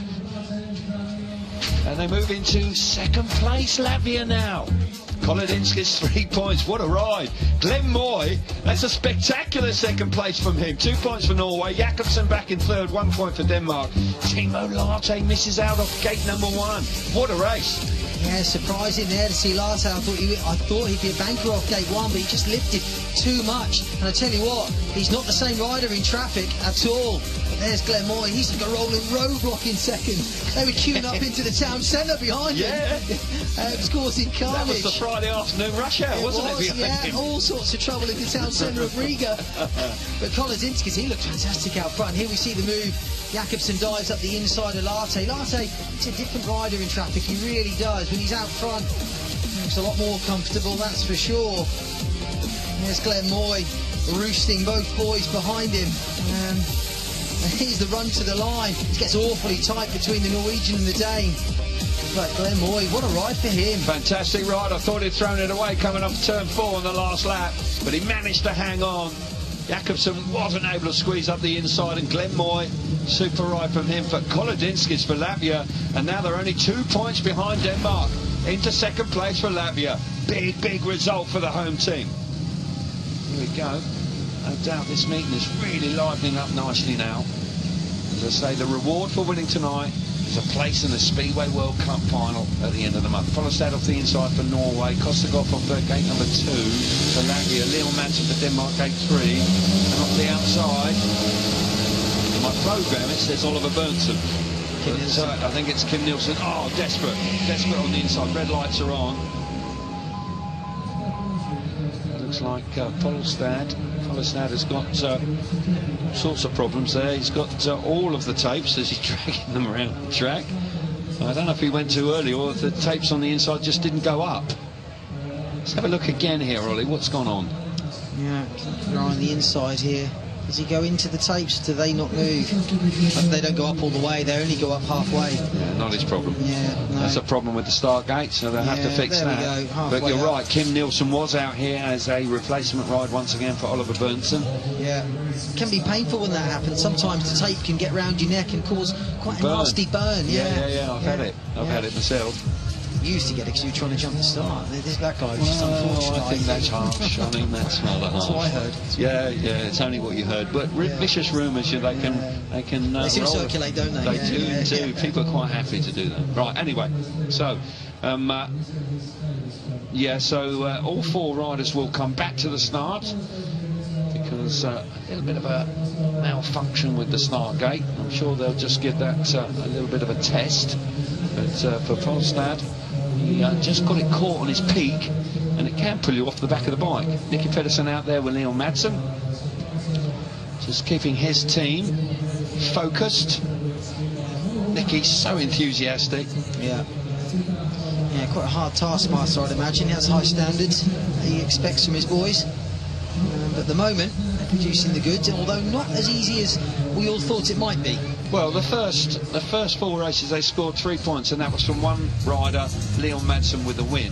The next 4 races, they had 4 wins. Yeah. I mean, that is significant. Just quickly get your tickets for the Speedway World Cup final in Warsaw on the 29th of August. It's going to be some special night of Speedway. Just keeping an eye on what's going on here. Release it now, ref. Get him. Cool, yeah, that would be uncomfortable. Yeah, big Phil there, our race director, just inspecting the start gate, making sure that it's all working as it should before the race restarts. See a little technical malfunction down there. See the Latvian team. They're well in the hunt at the moment, second place on 17 points. The Latvian crowd came alive in that last ride. Oh, yeah, that was fantastic. And Glenn Moy obviously doing the Latvians a favour by hanging on to second place, because Jakobsen was coming at him like a steam train. But fair play to him. He held on, very nearly gave it away. And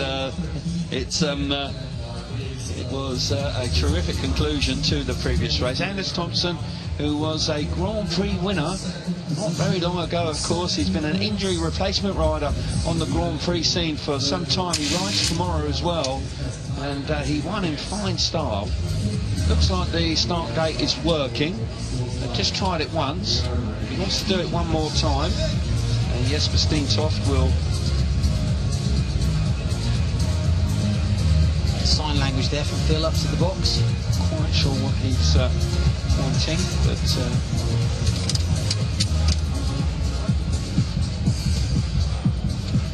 so let's have a look to see here. We'll see an opportunity to see what goes on.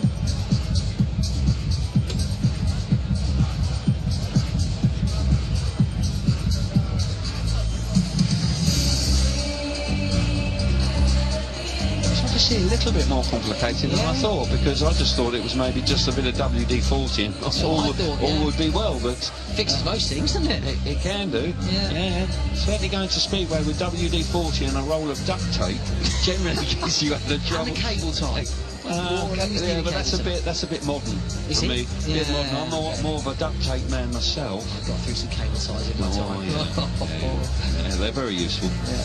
So, cable tied a steel shoe on once. My strap broke. Well, where needs must, the devil drives. Linked two together, strapped her up, no problem. Tell you what. Engineer, that is. That's the engineer. An intelligent man. Yeah. Right, okay, 2 cable ties. I don't recommend it to you, people at home, but as I say, Bruno Holte is here. Good to see him, as I say. I saw him have a couple of crashes that were quite horrifying at times. Loved a straight line speed, didn't he? Oh, mate. He was a flyweight, and he got the bike upright. Oh, by golly, did he generate some speed. Yeah, all some funny shapes. He wasn't always the most technically gifted rider out there, but by goodness, did he give it everything he had. And he never had to have a wild card. He earned it every year by re-qualifying. And Rooney's an interesting character to chat to. He has a story or two to tell, I can assure you. He cannot possibly have more than you. I just make them up. Right, it looks like the tapes are working, but there doesn't seem to be a tremendous amount of confidence down there. Yeah, doesn't look overly happy with that. Oh, man down. Phil went down in one of the ruts on gate 1 there. Steady, Phil. He's up, he's in the rerun. Steady, Phil. There's another meeting tomorrow. Pace yourself, mate. So we're going to have another go at this, but it looked like they worked correctly last time. Let's give it another try and see if we can get cracking on with the action, because the meeting's really it was very slick indeed, and it was follow my leader in the first 4 races, but subsequently all that work and the banking that's been introduced here, the extra width, new material, looks like a proper speedway track now. Yeah, I reckon we're going to be in for some good Grand Prix tomorrow night, don't you think? Yeah, totally agree. Yeah, I think the track's really come alive as the meeting's gone on. Riders like Smarslick, Brady Kurtz. Thumbs up. Yeah, he's ready, he knows. Got it sorted. Riders now getting ready for heat number 11. Restart for heat 11. Riders being pushed off. Topped up the fuel tanks. Making their way back round. I'll just reiterate, just 2 points in it between Denmark on 19, Latvia on 17. Sweden are there in 3rd place on 16, so very little between the top 3 teams, and 8 points now for Norway, who are finding it a little bit more difficult. They've only scored, 3 points in the last 6 races. So Glenn Moy with 2 points in the previous race.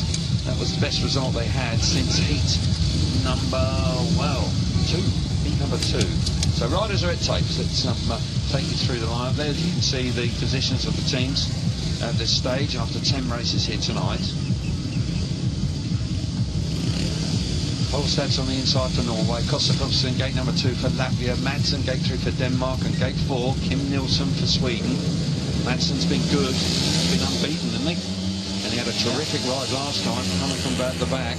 Takes her up, and we're going into the first corner. Follestad's got there, it's gone wide, very wide. It's going to need the door wide open. That was a mistake from Follestad, didn't need to do that. Madsen said, thank you very much indeed. Madsen's crept round the inside and it's hit the front. Kim Nielsen and Follestad having a real ding-dong for 2nd and 3rd. Follestad has held on for Norway, but he is again going wide. Kim Nielsen is a very accomplished rider around the inside and gets himself into 2nd place. Follestad is opening the door every time, but Madsen's in front. A terrific scrap for 2nd and 3rd. Follestad back into 2nd. Brilliant speedway. Yeah, fantastic ride for Follestad. He's got plenty of speed on the outside. Ding-dong battle between him and Kim Nielsen. Kim Nielsen now switches to the outside. He's going to give that line a go, but it's not paying off for him like it was for Follestad. Tight at the back. Kostikov, he's getting involved. But the Dane, Leon Madsen, looks classy out in front. Yeah, Madsen having a great night, isn't he? And as you rightly say, he looks very classy indeed. He's off the last corner, bike working beautifully, and he wins pretty comfortably. Follestad for Norway does Denmark a favour by nicking another point off for Sweden. As hard as Kim Nielsen tried, just could not make it stick.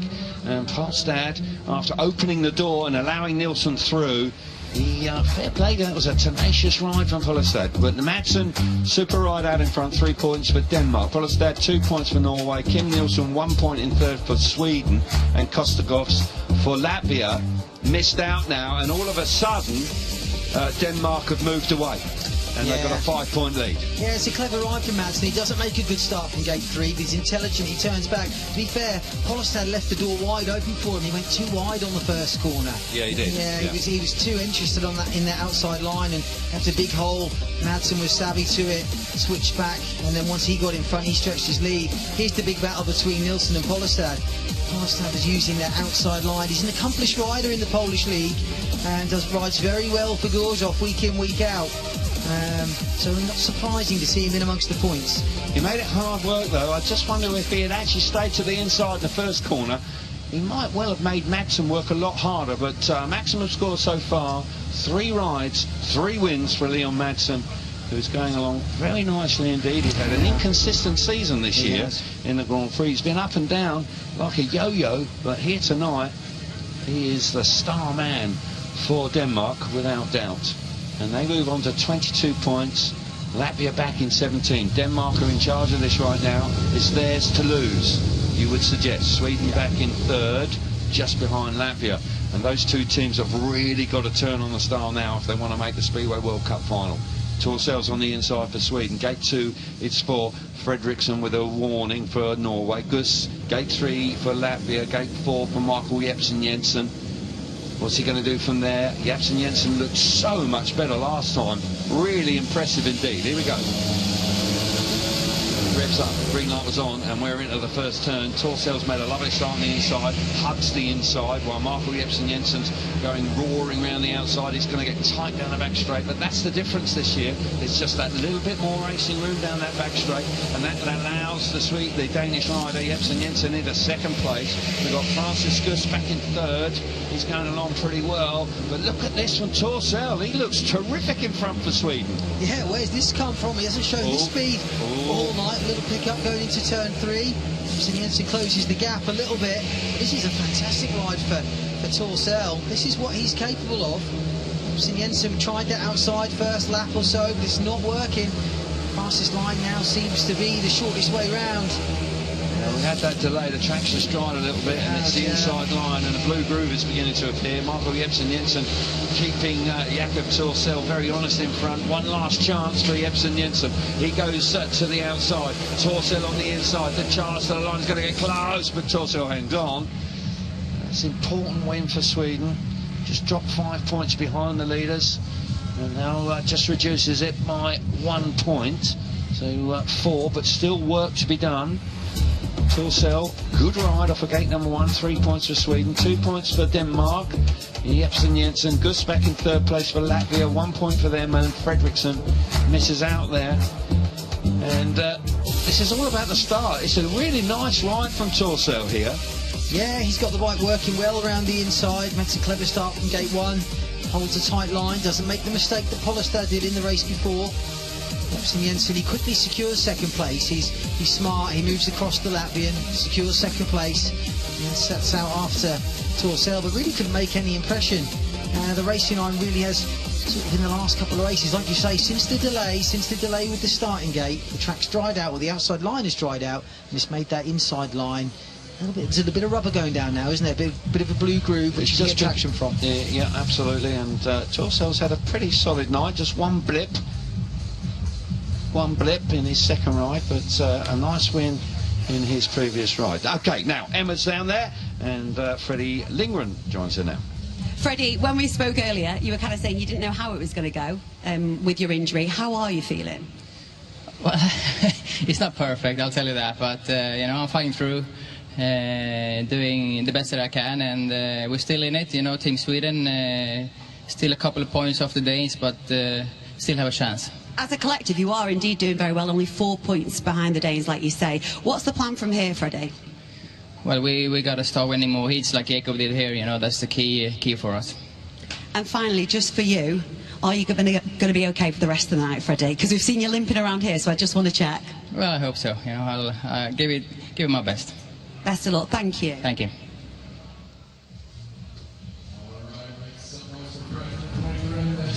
Yeah, good to hear from Freddie Lindgren. He's a tough customer. He's been around a long time. He's a 40-year-old veteran now, but suffering with that badly injured left ankle. But he's doing sterling work for his country here this evening. 4 points behind Denmark, who are on 24, 20 points for Sweden, 18 for Latvia, 10 points for Norway. Without question now, Denmark are in the driving seat, but they've still got to maintain their focus, because clearly Sweden have got a determination about them, and you know, rides like that previous one from Jakob Torsell, those are the sort of rides that could see Sweden just keep the opportunity to go through to the final. And they will want to. Linus Sundström, he's an ambitious manager, no question about that. So Jakobsen still maintains the fastest winning time. Torsell has the fastest speed in heat number 12, the last race that we just witnessed, with Kim Nilsson there in second place and Lindgren in third. So Sweden dominating the speed track. Liam Madsen is having a smashing night. He's been unbeaten so far, and he's also gone the furthest distance in heat number 7.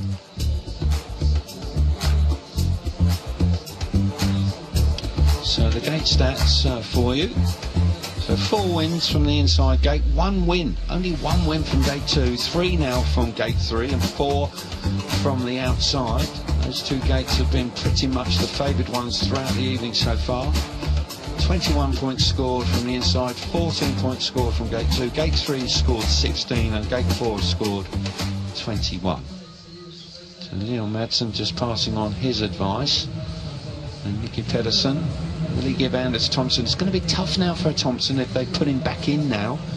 Jakobsen missed out last time, but he still looked pretty competitive. But it will be interesting to see whether Thompson gets an opportunity for a ride in this next block of races. He's due to come out. When's he due to come out?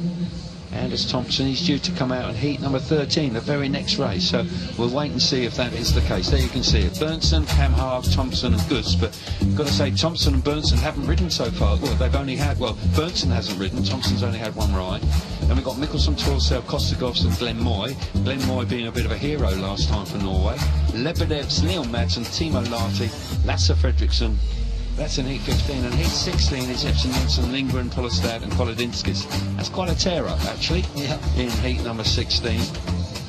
What would you put your team manager's hat on for a moment? Anders Thompson, a Grand Prix winner not very long ago, had 1 poor ride, but all the other guys had, 2 or 3 of the other guys had poor rides and turned it around. Would you give him another go? It's a tricky one because he's not been out for a long time now, and I always find with these events, the longer you leave it when you take someone out or when you're waiting to put a reserve in, the harder it is for them to get up to speed with track conditions. We just saw a picture of Freddie Jakobsen putting his helmet on. Yeah. And it does appear that, as you I think say, that's there the he wise is. move, I think. So Jakobsen has been nominated to replace Anders Thompson in the very next race.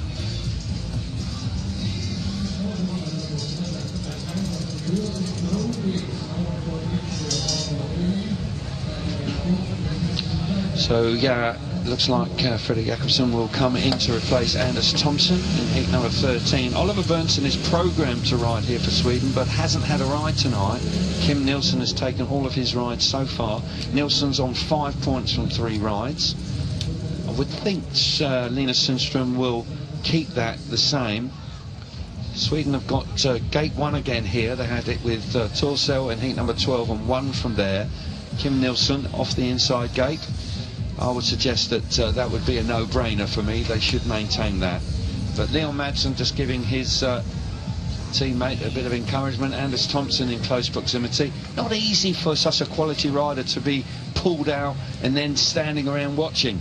Not easy this, to maintain your enthusiasm and your focus. That is Kim Nilsson, and he will replace Oliver Berntsen in heat number 13. Crack on. Yeah, it's a tricky one to deal with really as a rider, because you obviously, it's a team event, you want the team to do well, of course you do. However, when you get pulled out of a ride and someone goes in and wins, there's actually a part of you that's a bit disappointed, because you want it to be you, and you want to get back out there again. So yeah, it's mixed emotions really. He'll be pleased Denmark are winning, but there will be a tinge of disappointment. Of course, he's only human after all. And it's something that you have to experience all the time at some point. He's experiencing it right now. Now, riders have been released and they're making their way around for heat number 13. This is the last block of programmed ride before the nominated rides between heats number 17 and 20. And we've got 2 changes to the programme here, with Kim Nielsen replacing Oliver Berntsson, and Anders Thompson has been replaced by Freddie Jakobsen. 24 points for Denmark, 4 points in front of Sweden on 20. Latvia going along pretty well, you know, on 18. But these next 4 races are really crucial to who is going to qualify for the Speedway World Cup in the Narodowy Stadium on August the 29th. Denmark are the favourites, 4-point lead. And with a 4-point lead, the other teams cannot make a tactical substitute. They can't do it. So it's actually quite a nice lead for Denmark at this stage. So here we go then. Heat number 13, we've got Kim Nielsen. He's on the inside for Sweden. Cam Hart comes out, gate number 2 for Norway. Freddie Jakobsen for Denmark in gate 3, and Francis Gus for Latvia off the outside. Track has been knocked back into shape. It's been behaving really well actually tonight. Green line is on. We're away, long port. Oh my goodness, Francis Gus was all over the place off the start. That's allowed Kim Nielsen to hit the front. Good news for Sweden, just like in the previous race. Cam Hart's come through in the 2nd place. He's a fly in the ointment down the back straight, that's for sure. With Jakob. Wow. Oh, Gus has turned the bike inside out and has landed very heavily on the track down in turns 3 and 4. Really awkward moment for him. Track's a little bit greasy where the water's gone down. Turned the bike awfully hard. Was almost going backwards at one point. Yeah, it looks like the track's been maybe watered a touch too much. All 3 riders at the back there overturned it going into turn 3. Right. Possibly, you know, a little bit of water on the inside line has made it a little bit greasy. Nasty looking incident there. But to be honest, it's done the Danes a favour, because Jakobsen was at the back and the Swedes were in front, and that's a 3-point haul if it stayed as it was. Yes. Yeah, blue and white both. I'm expecting Gus to be excluded here. Footrest digs in and he just flicks over the high side. He turns the bike so hard and bang. He's landed heavily. He really you can actually break your collarbone easily doing that. Yeah. I think he thought he was going to... Ouch. Yeah, Gus is out of the race. That's just been confirmed. No surprise there. I think he possibly thought he was going to run into the Norwegian rider there, Cam Hart. Yeah. And as a consequence, he really had to pull a big locker.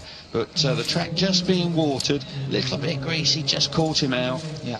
But good to see him up and about, because Gus has been a little fragile in the past. He's had some injuries. He's missed some significant speedway at times. Yeah. But for the home team, that is not good news. They could ill afford to drop points in this last round of races. As I say, this last block prior to the nominated races really is crucial, particularly for the teams in 2nd and 3rd, if they're going to be able to claw their way back into trying to win this meeting. Exclusion light is on. And it does, you look at that now and you look at 3 riders in the rerun, it does the Danes a massive favour, because for the Swedes to claw back into it, Swedes are in 2nd place, they're the closest rivals. For them to claw back into this, they need to win races, and they need other teams to fill the gap, 2nd and 3rd, and the Danes need to run a last or something like that.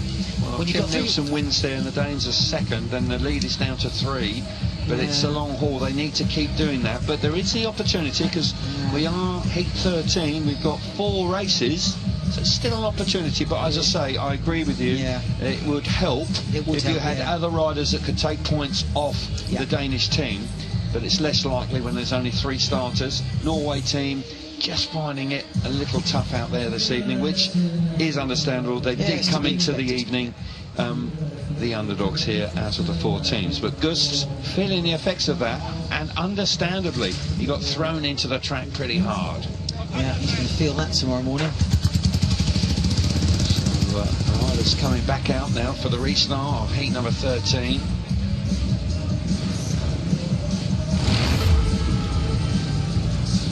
Yep, here they come. Riders are up at tapes. Kim Nielsen is already there. He's having a good dig around on gate number 1. Freddie Jakobsen will be gate 3. Not the greatest place to start from, but got to say that if Sweden are going to do anything about Denmark, they're going to have to pick up a win here.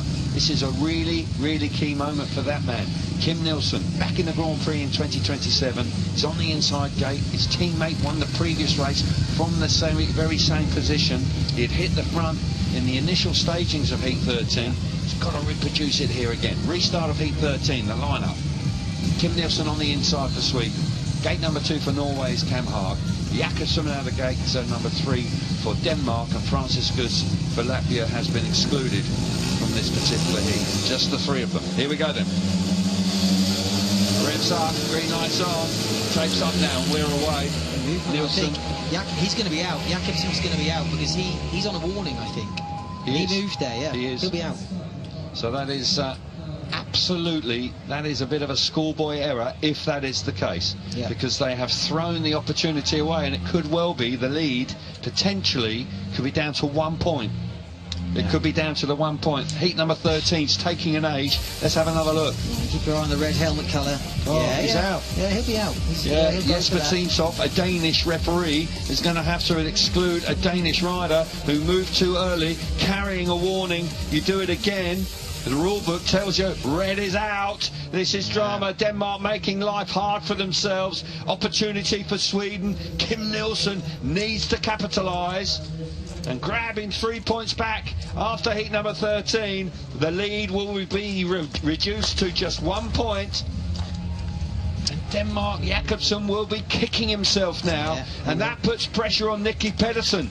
Does he keep using him, or does he then put Anders Thompson back in? Well, tough one. It really is a tough one, because twice now he's switched the start. Are the nerves getting the better of him? You know, it's a big stage for him. Denmark have been under pressure. Is he feeling the effects of that? Well, he has like it. It's a match race now between Sweden and Norway. Got to believe that Kim Nielsen, absolute red-hot favourite here to pick up the 3 points. Would be a shock if he doesn't do so. There he is, in the box seat. Third time of asking off the inside gate with Nielsen in gate 1 for Sweden. And we've got Cam Haag out of gate number 2 for Norway. Here we go. Tapes up. Into the first turn, Nielsen's there comfortably, hugs the inside, exactly what Sweden needed to do, and this meeting could be turned on its head in less than 60 seconds. Kim Nielsen, it is greasy in that bottom corner, you could see him searching for a little bit of grip, he was a bit untidy, but this is it, he's delivering exactly what Sweden need now. Yeah, Kim Nielsen doing exactly what he needed to do, nothing stupid. He's riding a clever line out in front. He's dealing with these track conditions really well. He's a very accomplished motorcyclist, isn't he? Like he's well in control of the bike. You can see he controls the front of the bike very well. Yeah. Very good at turning the bike. Oh, hello. Hello, just as I say it. Commentators curse on him. Oh, shut up, Hang on, 1 lap to go. He looks a little untidy in turn number 3 on the opening lap. Yeah. Very nearly threw it away. Linus Sundström would have had his heart in his mouth there momentarily, but he's through for the last lap in heat number 13, and Sweden are right in it now. Yeah. That is a significant moment in this Speedway World Cup semi-final in the Baikiniki tonight. And Kim Nielsen, as the reserve rider, replacing Oliver Berntsson throughout the evening, has picked up a vital win in heat number 13 eventually. 3 points for Sweden with Kim Nielsen, 2 points for Cam Haag and Norway, no points for Denmark or Latvia, with both riders being excluded. We'll see it again, fairly straightforward, apart from the fact that he very nearly threw it away late on. Yeah, fast start from Nielsen from gate 1. He's been gating well tonight.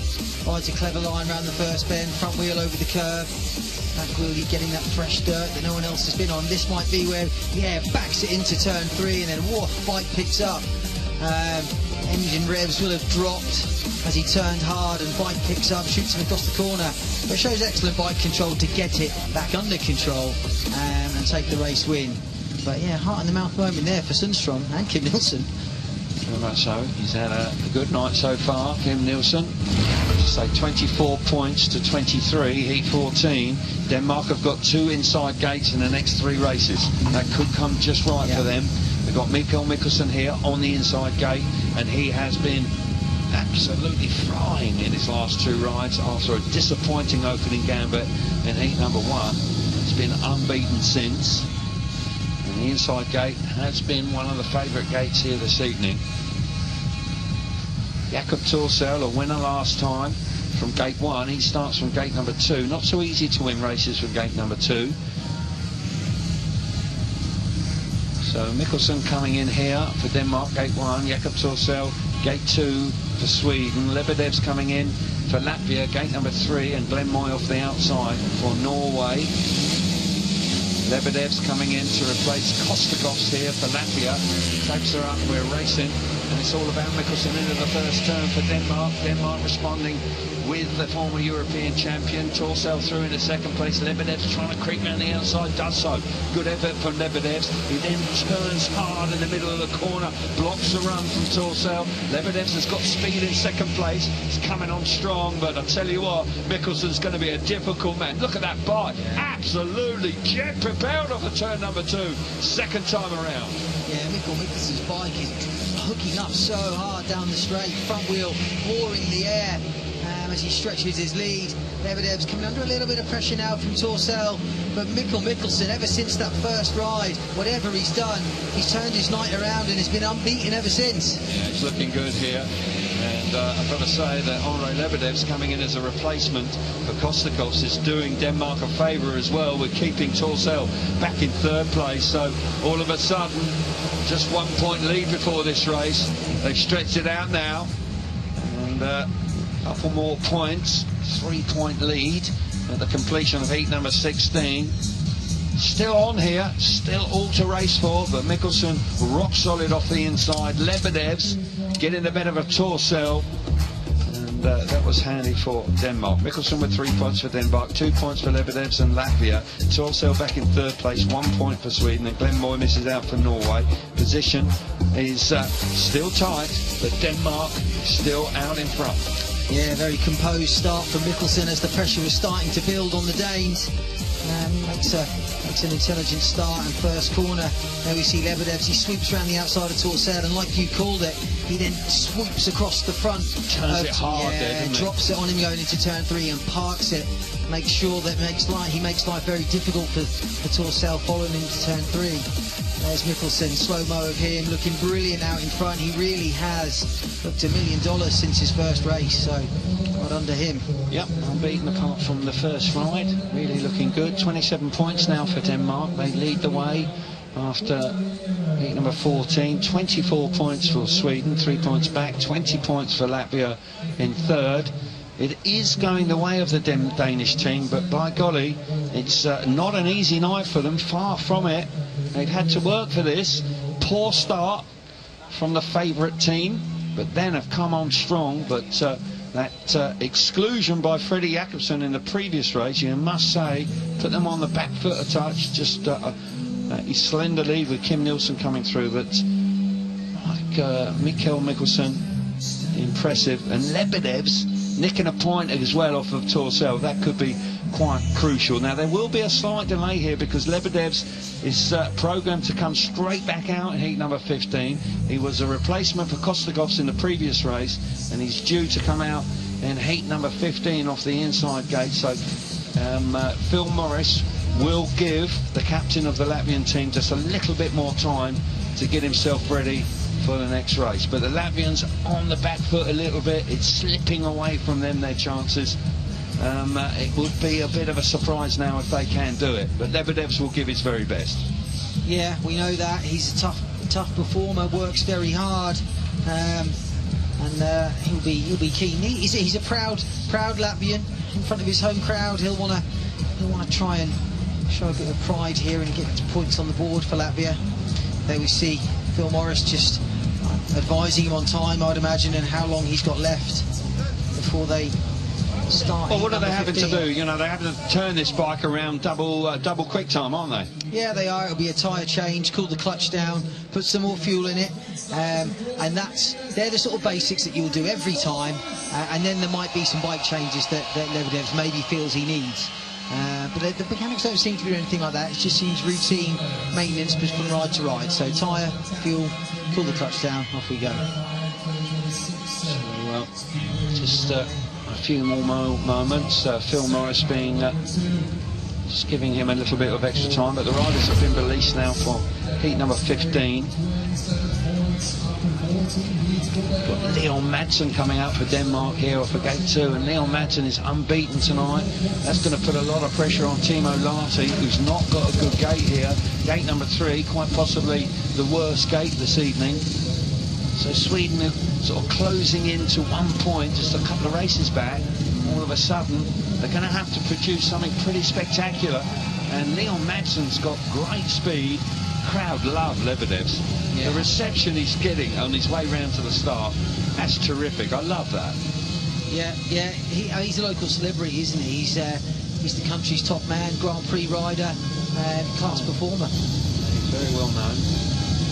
We're up to getting a bit deeper now. Timo Lahti, who's made some good starts this evening. Yeah, I reckon if anybody can make a start at gate 3, on the evidence of the evening so far, it could just be him, you know. Yeah, I agree with that. Yeah, he's looked slick off the start. He's got a tough lineup inside him. Leon Madsen's looked nigh on unbeatable so far tonight. Hopefully I haven't just given him the commentator's curse. But he has looked Lahti's got to good. bounce back. He missed out in heat number 10. So heat number 15 with Lebedev's on the inside for Latvia. Leon Madsen, gate 2 for Denmark. Gate 3 for Sweden is Lahti. And off the outside, in heat number 15 is Fredriksson from Norway. Reds are up the green. Oh my goodness. Lahti's jumped the start. That's a disaster for Sweden. You can't do that. No, you can't do that and expect to go through. And without question, I would say that is all about pressure of the moment.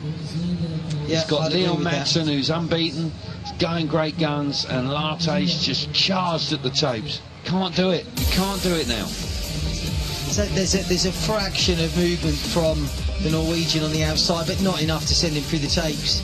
I think it's an indication of how he's really feeling, isn't it? Yeah. Oh, he did twitch, didn't he? He does move twitch a little, and any movement. But it's confirmed now that Timo Lahti has been taken out of the race and excluded, and you would suggest that could be game over unless there's a bit of a disaster for Denmark in the last few races. This round of heats has been, well, a lot of restarts. And Timo Lahti, he will be furious with himself, frustrated as well, and feel like he's let the side down. Because Leon Madsen, you've got to say Madsen is red-hot favourite to win heat 15. He's unbeaten tonight, even when he hasn't made the start. Madsen's had speed to burn here this evening. As you said earlier on, Ollie, he loves these sort of conditions. It's smooth, there isn't a great deal of grip. He generates lots of speed by sitting upright on the bike. He gets the full footprint of the tyre on the ground. And it's worked a treat for him so far tonight. Restart, heat number 15, riders back at takes. Lebedev's is on the inside, the local hero. Leon Madsen will start for Denmark, gate number 2. No rider out of gate number 3 for Sweden, and Fredriksson for Norway will go from the outside. Here we go. Madsen can put a hammer blow into Sweden here. Tapes are up. And away we go. And it's all about Lebedev's. Lebedev's has done a smashing job off the inside. He's hit the front. Very nearly had both wheels over the white line on the first turn, but he's managed to hang on out in front. Here comes Madsen, charging round the outside. Lebedev's nose. He's going to be in for a battle here because Madsen has been super quick throughout the evening, but Lebedev's holding firm in front at the moment, but Madsen winding it on in second place. Yeah, two top riders here riding contrasting lines. You've got Lebedev's out in front, hugging the curb. Madsen running a wider line. Madsen's got so much speed in his bike. Hook up down the straight. He's going to gain loads of ground on him here. He's going to move into the outside into turn 3. Is there enough grip out there to swoop round the outside? Here comes Leon Madsen. Flies round the outside of Lebedev's. Just unstoppable tonight. Look at the bike powering away. He's a featherweight.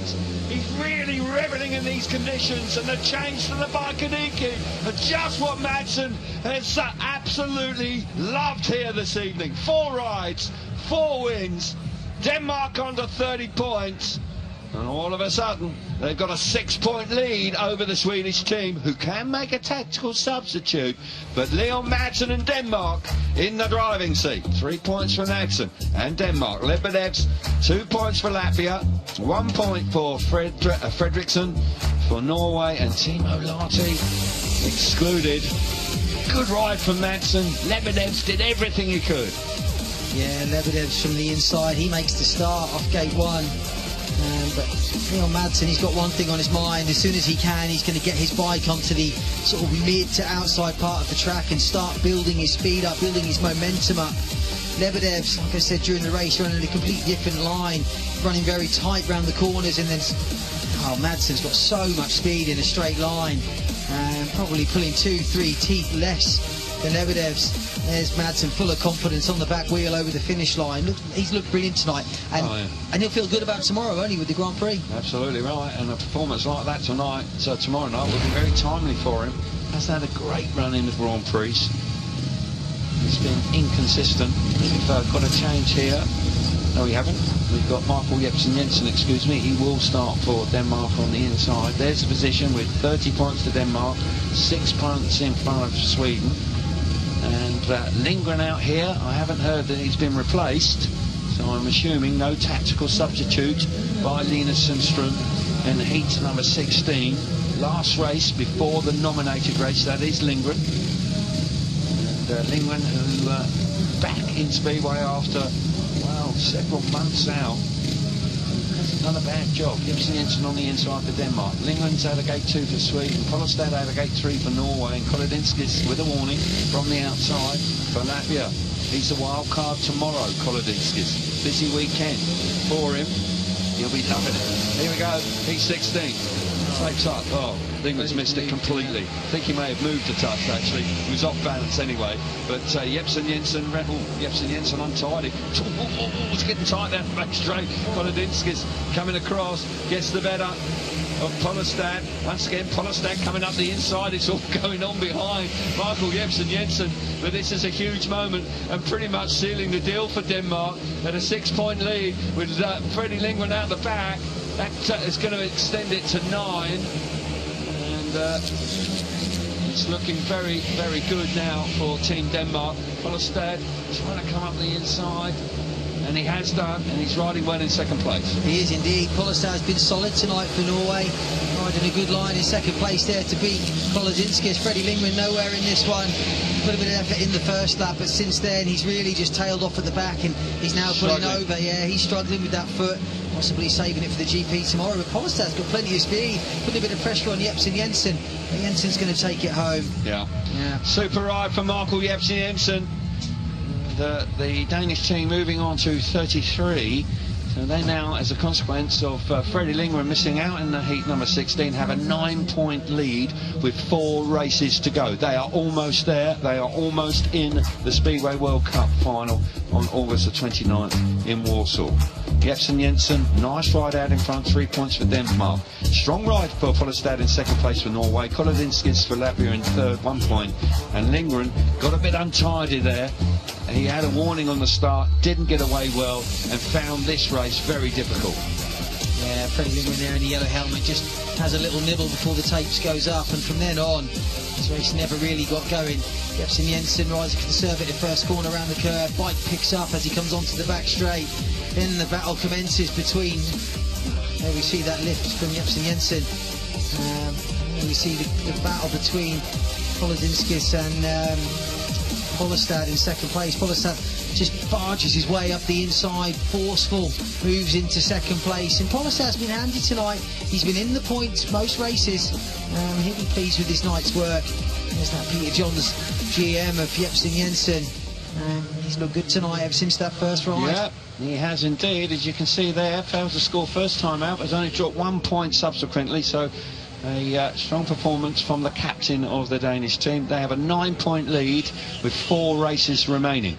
33 points for Denmark, 24 points for Sweden, and Latvia on 23, Norway on 15. Denmark in the driving seat. There are 12 more points available, so Denmark getting ever nearer.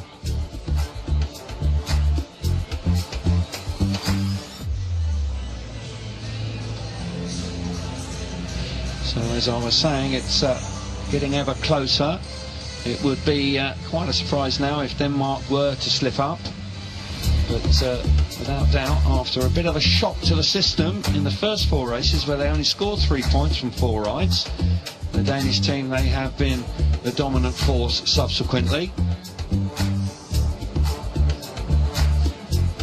So nominated races, team managers will come forward and nominate their riders for the next 4 races. The first team manager to come forward will be the Norwegian team manager, and that will be Kenny Clipper Smith.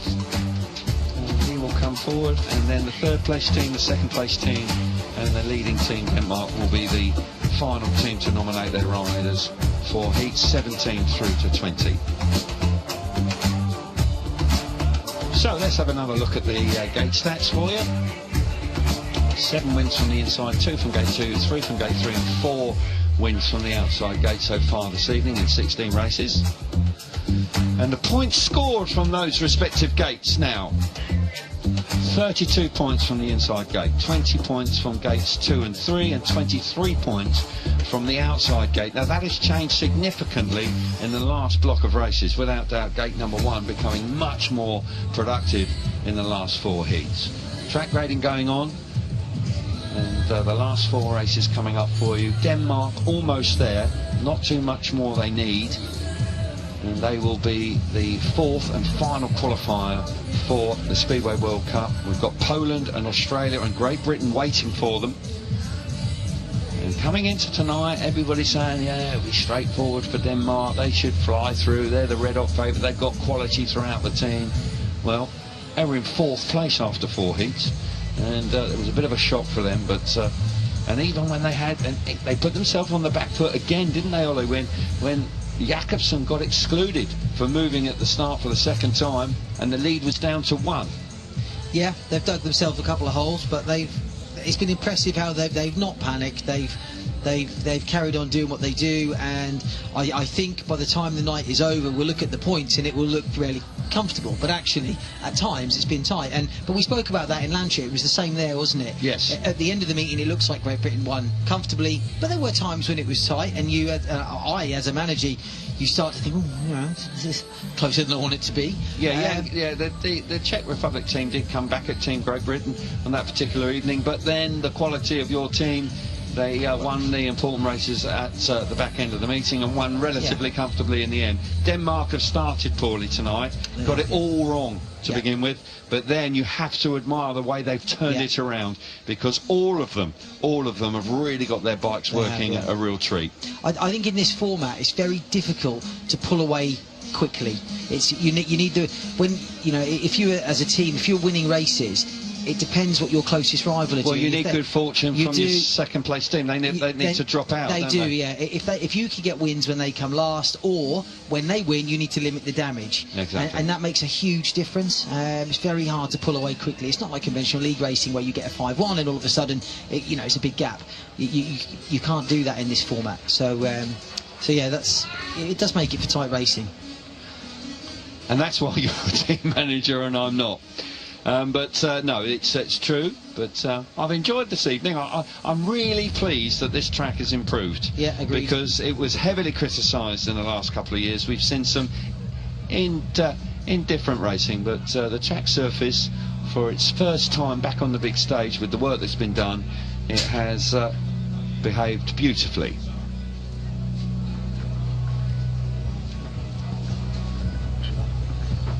So not too much longer now, and we will be joining the team down.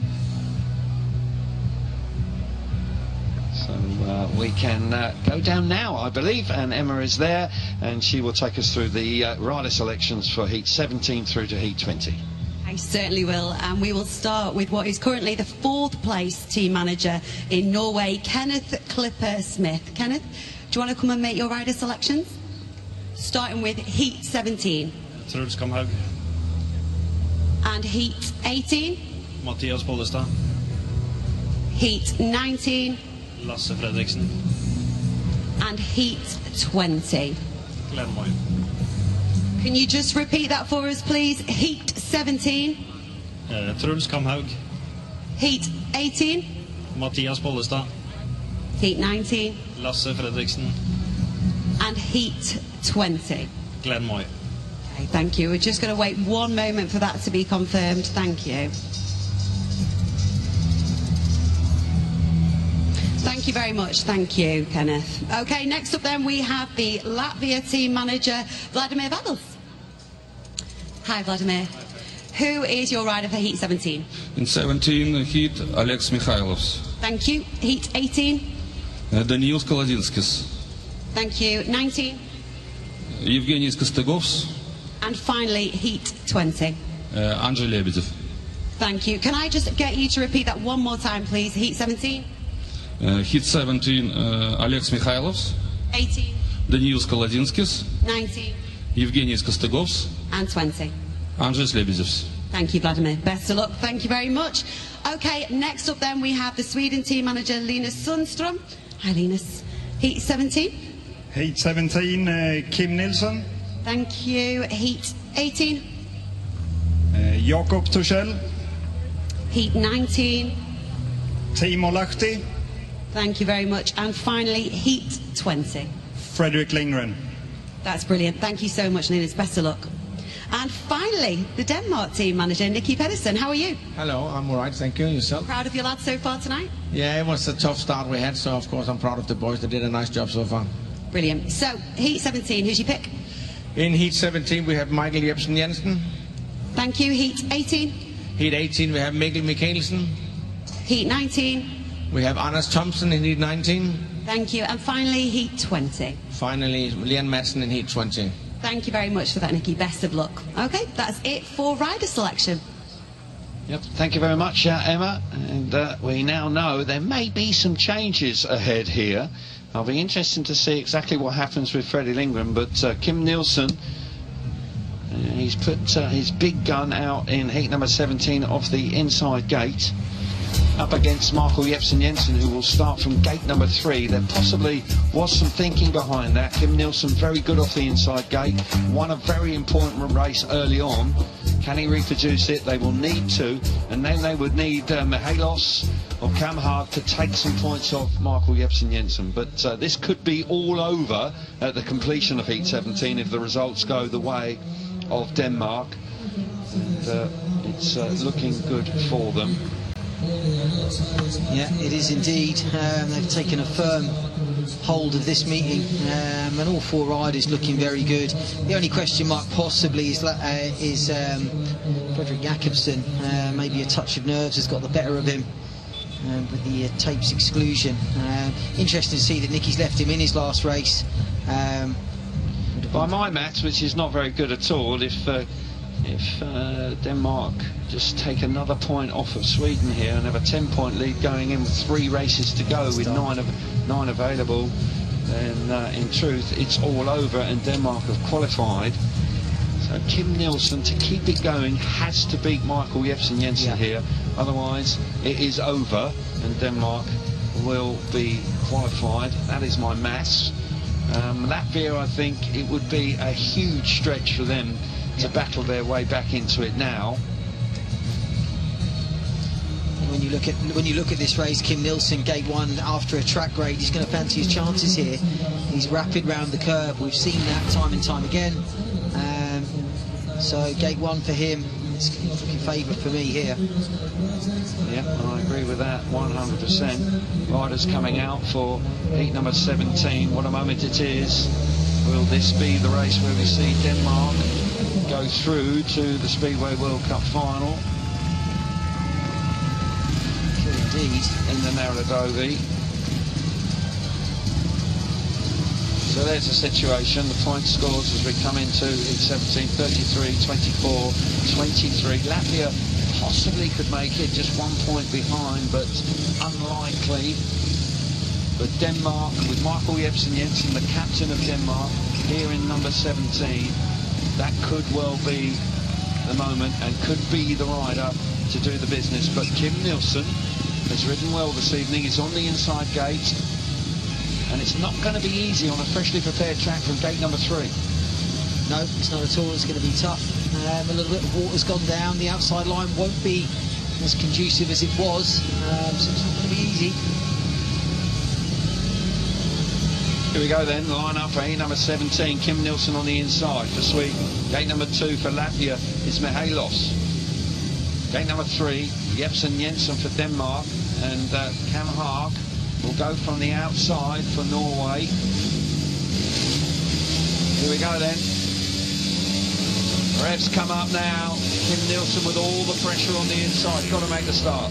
Has done. Brilliant start from him. Hits the front. Round the inside.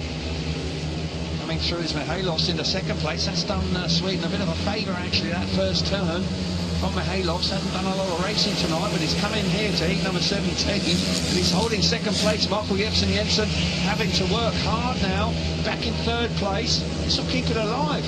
Going to heat 2, heat number 18. Kim Nielsen doing a really good job for Sweden out in front here. Yeah, it was a clever move by Linus putting Kim Nielsen in gate 1 straight after a track grade. You can see the racing lines completely changed. All 4 riders, you ride in a very tight line. The outside line just isn't available at the moment. It's not conducive at the moment for much speed. So here we are, the Swedes making 2 points back on the Danes. Yeah, the lead will be 7 going into heat number 18, so they'll have to wait a little bit longer. Michael Jepsen Jensen not making much of an impact here, which is a surprise. And Mihalos was coming in here, but Kim Nielsen has done a good job there. And a good move by Linus Sundström to recognise that with Denmark having to start from gate number 3, they couldn't get to the first turn, and the Latvians have done the Swedes a big favour. And that just keeps this semi-final, Speedway World Cup semi-final alive for Sweden. 3 points for Kim Nielsen, 2 points for Latvia with Mihalos in second place, Jepsen Jensen 1 point in third. And the Norwegians missed out here, but a terrific start from Kim Nielsen. Yeah, an electric start from Nielsen from gate 1. Using great clutch control all the way to the first corner. And then you see him, we've seen it time and time again from him, front wheel over the curb. He's very, very good at that.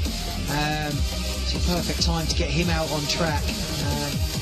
You see a slow-mo of Kim Nielsen riding that tight inside line, and there he is speaking to Linus Sundström, the team manager there. Good decision by him. So the 7-point lead now with heat number 18. 9 points available with the last 3 races. Will it be now that Mikael Mikkelsen can get the advantage over? There's a 7-point gap going into the last two races. They are almost there, really. In reality, they are almost there. But that third place from Michael Jepsen Jensen has just kept it going for another race at least. Run through the lineup for you. Jakob Torsell is the man that has the responsibility to keep winning. They just simply need to keep winning. Yeah. And if they can just take another point off of Denmark, then it will go into heat number 19 with 6 points available. That is the scenario, but Mikael Mikkelsen is a major threat from the outside. Pollestad on the inside for Norway. Torsell out of gate number 2 for Sweden. Kolodinskis gate 3 for Latvia, and Mikkelsen will go from the outside. I fancy Mikkelsen, you know, he's been going really well. This is possibly the moment for Denmark. Tapes are up and we're underway. But Torsell's made a lovely start out of gate number 2. Sensational stuff from Jakob Torsell. And out the back is Mikael Mikkelsen under pressure. Kolodinskis has come through to third place. Now Mikkelsen round the outside of turns 3 and 4, working overtime, but Kolodinskis is still there, and Mikkelsen having to work very hard. Torsell's electing to go right round the inside. Kolodinskis, a big problem for Denmark, with Mikkelsen having to work so hard back in third. Torsell out in front for Sweden. It's going on here. Mikkelsen's got to produce something special. Yeah, what a start from Torsell. Kolodinskis looks dangerous in second place, but Mikkelsen pulling all sorts of shapes in third. You can tell the pressure's starting to kick in. He's now coming under pressure from Pollestad at the back. But what a ride from Jakob Torsell. What a start, what a ride. And Kolodinskis now moving down the outside on the back straight. Kolodinskis coming on strong round the outside. Mikael Mikkelsen's all over the place, but Jakob Torsell has produced a stunning ride in heat number 18. It looked like it was going to be all over at the end of heat 17. Far from it. Far from it. They had a 9-point lead, Denmark, coming into the last 4 races. Now it's down to 5. with 2 races to go. Torcel, stunning ride. Character building ride from Torcel. 3 points for Sweden. Kolodinsky, stunning ride in 2nd place. 2 points for Latvia. And Mikael Mikkelsen has been flying, just couldn't get the bike working. He's back in 3rd. No, that outside line has gone off. Jakob Torcel, what a start from gate 2. And that was over Polestad as well, who's been going well. And we said earlier, Torcel was quick in one of his earlier races, he showed glimpses of speed. I'll tell you what, when the pressure was on, he's come up with the goods there. And for Latvia to fill 2nd place, just puts a bit more pressure on the Danes. This meeting is still wide open. It is indeed, 5 points in it. Anders Thompson is programmed to come out. Jakob Torcel made him a hero in heat number 18 for Sweden. That isn't Jakob Torcel, but these are his stats. He's had a couple of wins. But Anders Thompson is due to come out here. He hasn't had a ride, Anders Thompson, since the the 2nd race of the evening. 2nd race of the evening, if indeed it is him. I don't think it is, actually. I fancy it could be a change. I can't quite see. No, it isn't. Is it Torcel's back? So Denmark are on 35, Sweden are on 30, Latvia 27. They're out of it now. Number 3, Anders Thompson has come in here. Big move, big moment for the Grand Prix winner, 2-time Grand Prix winner. Anders Thompson on the inside for Denmark. Fredriksson gate 2 for Norway. Timo Lahti for Sweden gate 3. And Kostikovs will go for the outside for Team Latvia. Timo Lahti has been red hot away from the tapes. He's going to have to do it again now, but gate 3, not the best place to be. Anders Thompson back in.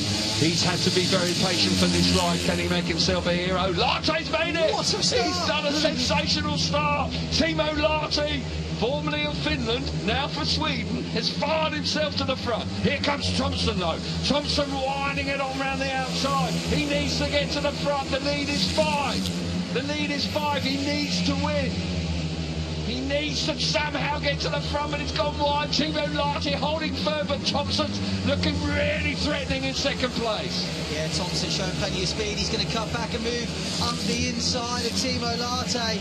That is going to put the Danes straight through to the final. Lahti drives up the inside, and Thompson repays the favour. Thompson back to the front. This is absolutely vital. Timo Lahti back to the front. Now Thompson repeats the compliment. Once again, stunning speedway in heat number 19. Thompson, oh my goodness, that's tight for 3rd and 2nd. But round the final corner, and Anders Thompson's been just standing around watching, and they're through to the final. They're through to the final. Wow, they've made that hard work. They have, yeah. Really hard work. And Anders Thompson, who hadn't been out on track since heat 2, comes out in heat number 19 and does the business for the Swedes. But by golly, did they have to work hard for it. 3 points for Thompson. And he wins for Denmark. Kostikovs coming through into 2nd place for Latvia. Timo Lahti just fading away to 3rd place. What a start he made. I thought he was going to win it. Fredriksson misses out for Norway. See it again, Anders Thompson, he loves it, doesn't he? Doesn't he? Yeah, he knows. He's got his kit on though. I'll tell you what, he's standing around bored for most of the evening, and now he comes out and he's the hero. What a moment. His timing is perfect, isn't it? yeah, perfect for him. So 38 points to 31, and Denmark are in the final because of this race. Oh, what a start from Timo Lahti from gate 3. That is the best start we've seen from there all night. But he's vulnerable in front. He's not overly quick. Thompson's quicker than him. And then once they start dueling with each other, they swap places. They go back and forth. Here we see this is when Thompson, he dives up the inside of Lahti. Lahti reads the move. He'll cut back and repay the favour. There we see it happen, and Thompson does it again. Dives up the inside. Eventually he holds it. He gets enough speed. I think you see again. Yeah, cut back up the inside, and this time he holds on to it, I believe. And then Martin comes and he gets passed by the Latvian on the last bend. But what a ride from Anders Thompson, and that has sealed the deal for Denmark. They are through to the Speedway World Cup final. They are indeed. And we now know the 4 teams that will go head-to-head, which will be a superstar meeting. Of course it will be on the 29th of August in the PGE Narodowy Stadium in Warsaw. What a lineup. and a meeting not to be missed. Denmark, favourites coming in this evening, but my golly, they have had to work unbelievably hard. Nicky Pedersen said it with Emma. They started poorly, they then bounced back, but this last 4 races, they've almost handed it to Sweden, very nearly. Yeah, Sweden certainly turned the pressure up, didn't they, in the last... Well, they like Jakob Torsell coming out of gate 2 and winning heat 18. Sensational ride from him, but finally, Anders Thompson, who hasn't had to do too much work tonight, produces the winning ride in heat number 19. One more ride to go to complete the evening. Heat number 20. I do hope you've enjoyed it. This has been a thrilling evening. The track has been good, really good. I'm looking forward to tomorrow's Grand Prix as well now. Could be quite a cracker with 3 riders vying for the World Championship in 2026. Kurtz and Smarslik locked together on 109. And of course the form rider in the world right now, Robert Lambert, on 101 points, back in 3rd. That's all tomorrow. One more race to go tonight to complete the Speedway World Cup second semi-final here in the Baikoniki. They spent a lot of money here. Fair play to him. Line up for the last race. Lebedev's on the inside of Latvia. Leon Madsen, gate 2 for Denmark. Glenn Moy comes off gate 3 for Norway.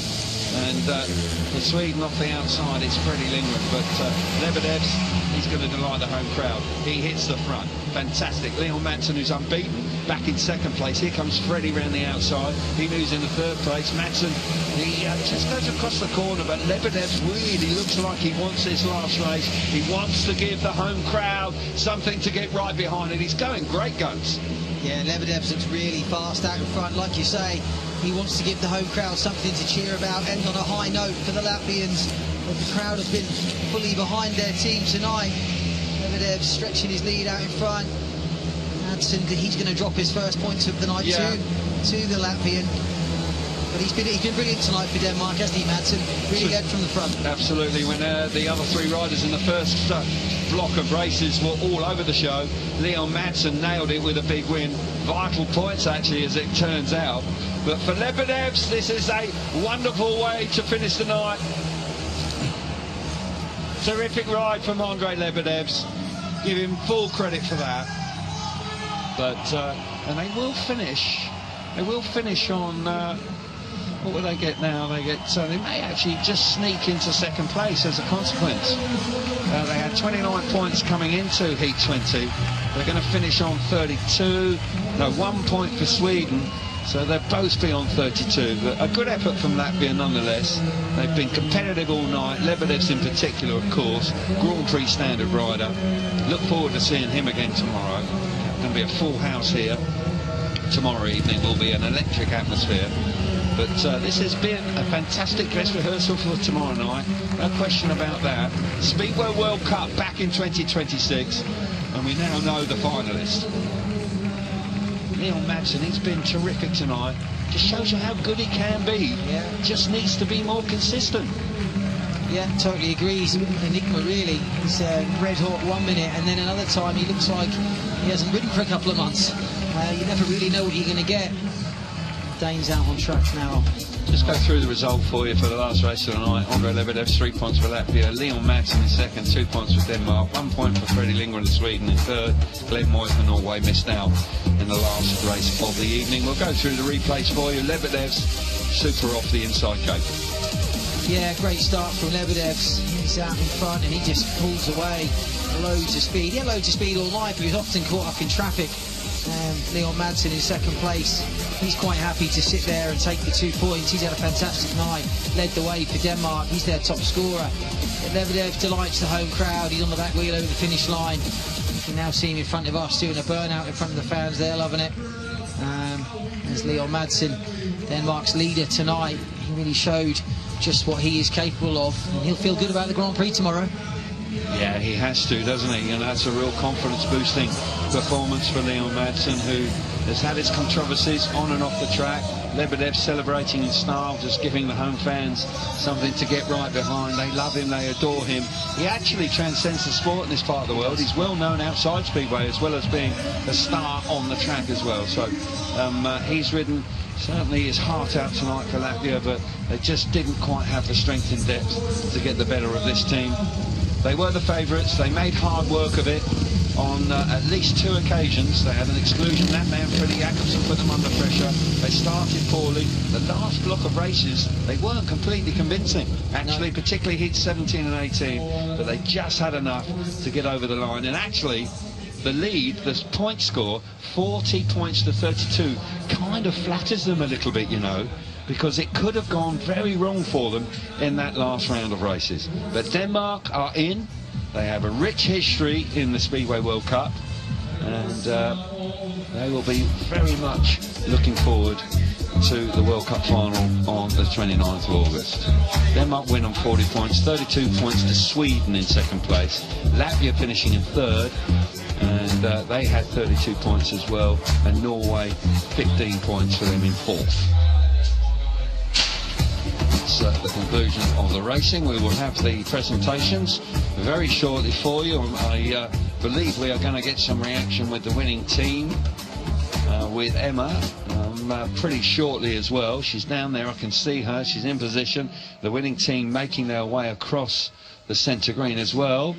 Whether we'll hear from all of them or we'll just hear from the captain and the team manager, we will find out in due course, but I'm sure there's a touch of relief about the performance tonight. Okay, let's make our way down. Emma is ready for us on the centre green with Team Denmark.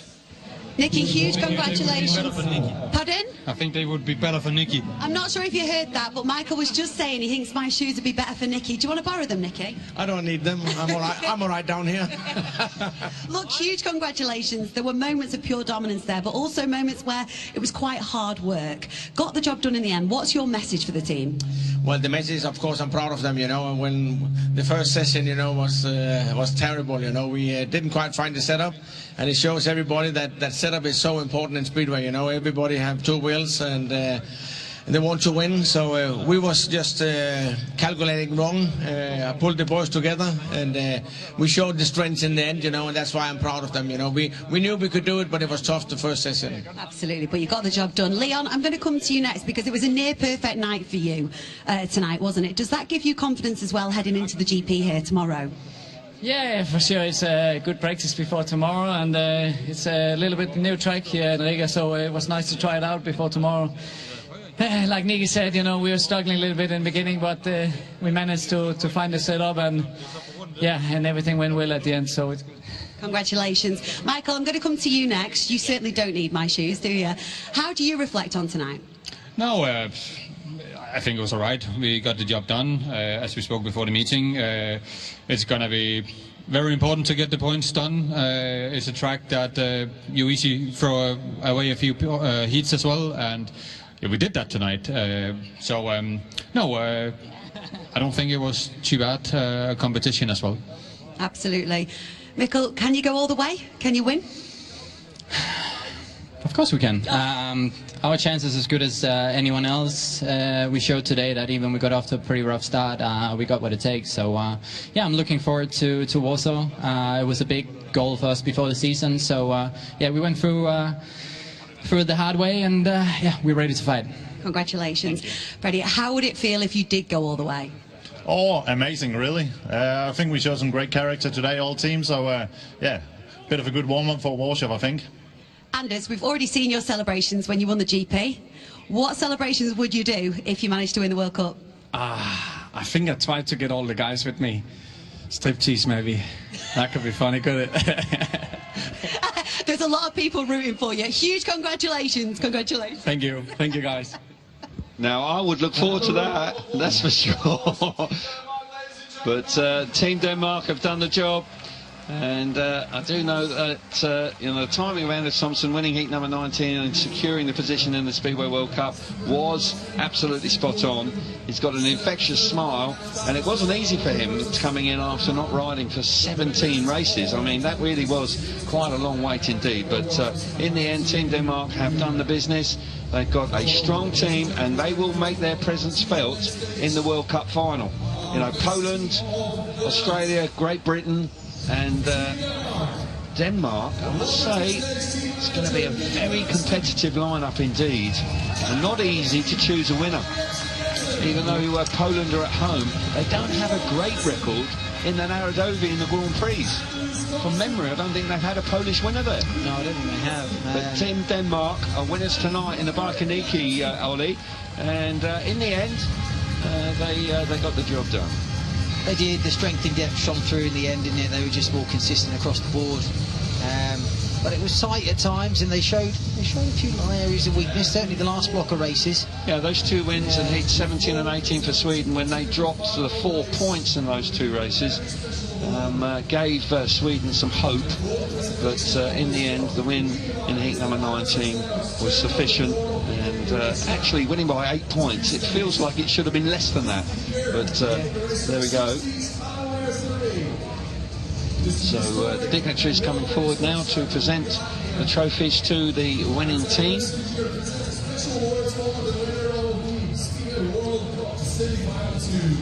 So Nicky Pedersen will be very pleased, and Nicky Pedersen will be very keen to lead his team to victory. Yeah. Nicky Pedersen is all about winning.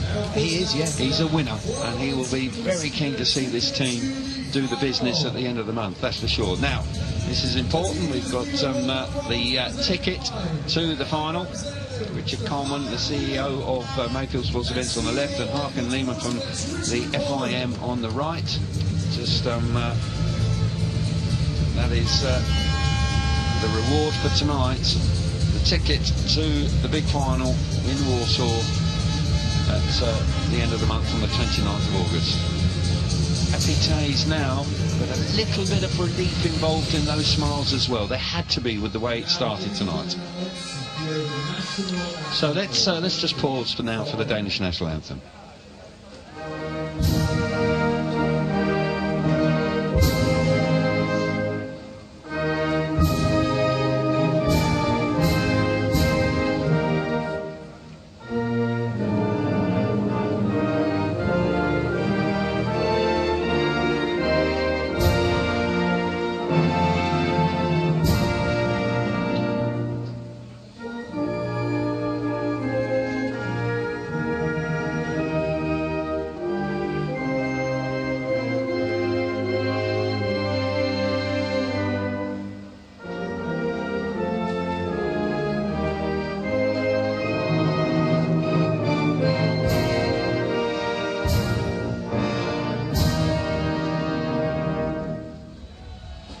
So there we go, Denmark winning the evening in Speedway World Cup semi-final number 2 is done. It's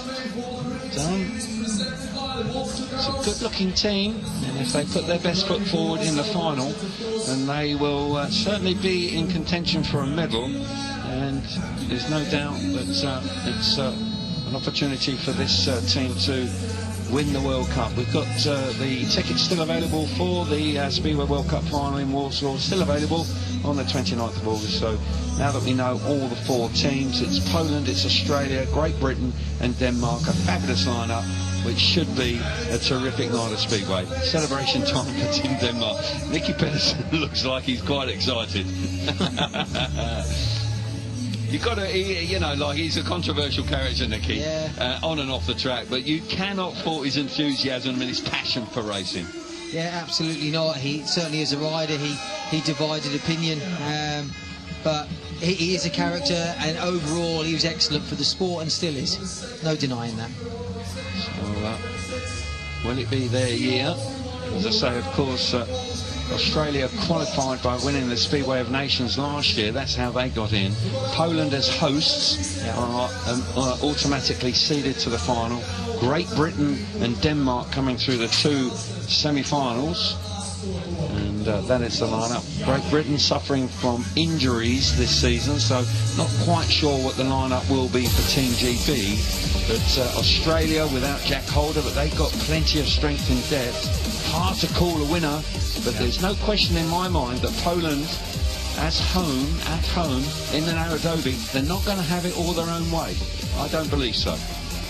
No, with it being a temporary track, it doesn't give them quite as much home track advantage as, say, somewhere like Bydgoszcz or Roslav or somewhere like that. Indeed. So that's good. Can't disagree. So that's it makes it a little bit more of a level playing field, that's for sure, going into the final. Fastest winning times this evening.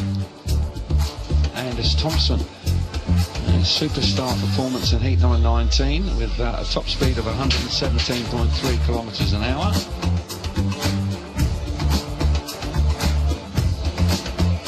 Neil Madsen going the scenic route there with 1,446 metres in heat number 7.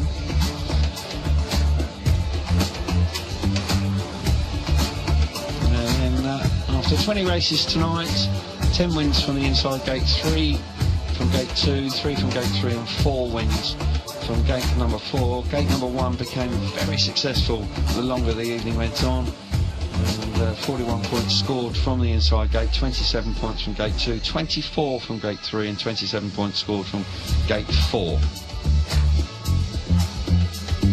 So there's the final standings. As I say, just repeat, Denmark win with 40 points scored, 32 points for Sweden, 32 points for Latvia in 3rd place and 15 points for Norway in 4th.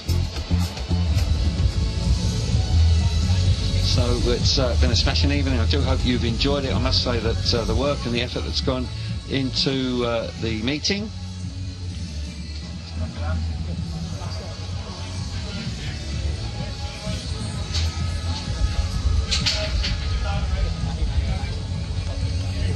So tonight's evening and the proceedings are done and dusted. We look forward to tomorrow's night's Grand Prix, of course, here, round number 8. Please join us tomorrow for that. But for the moment, it's goodbye from Ollie and I. I do hope you've enjoyed yourselves.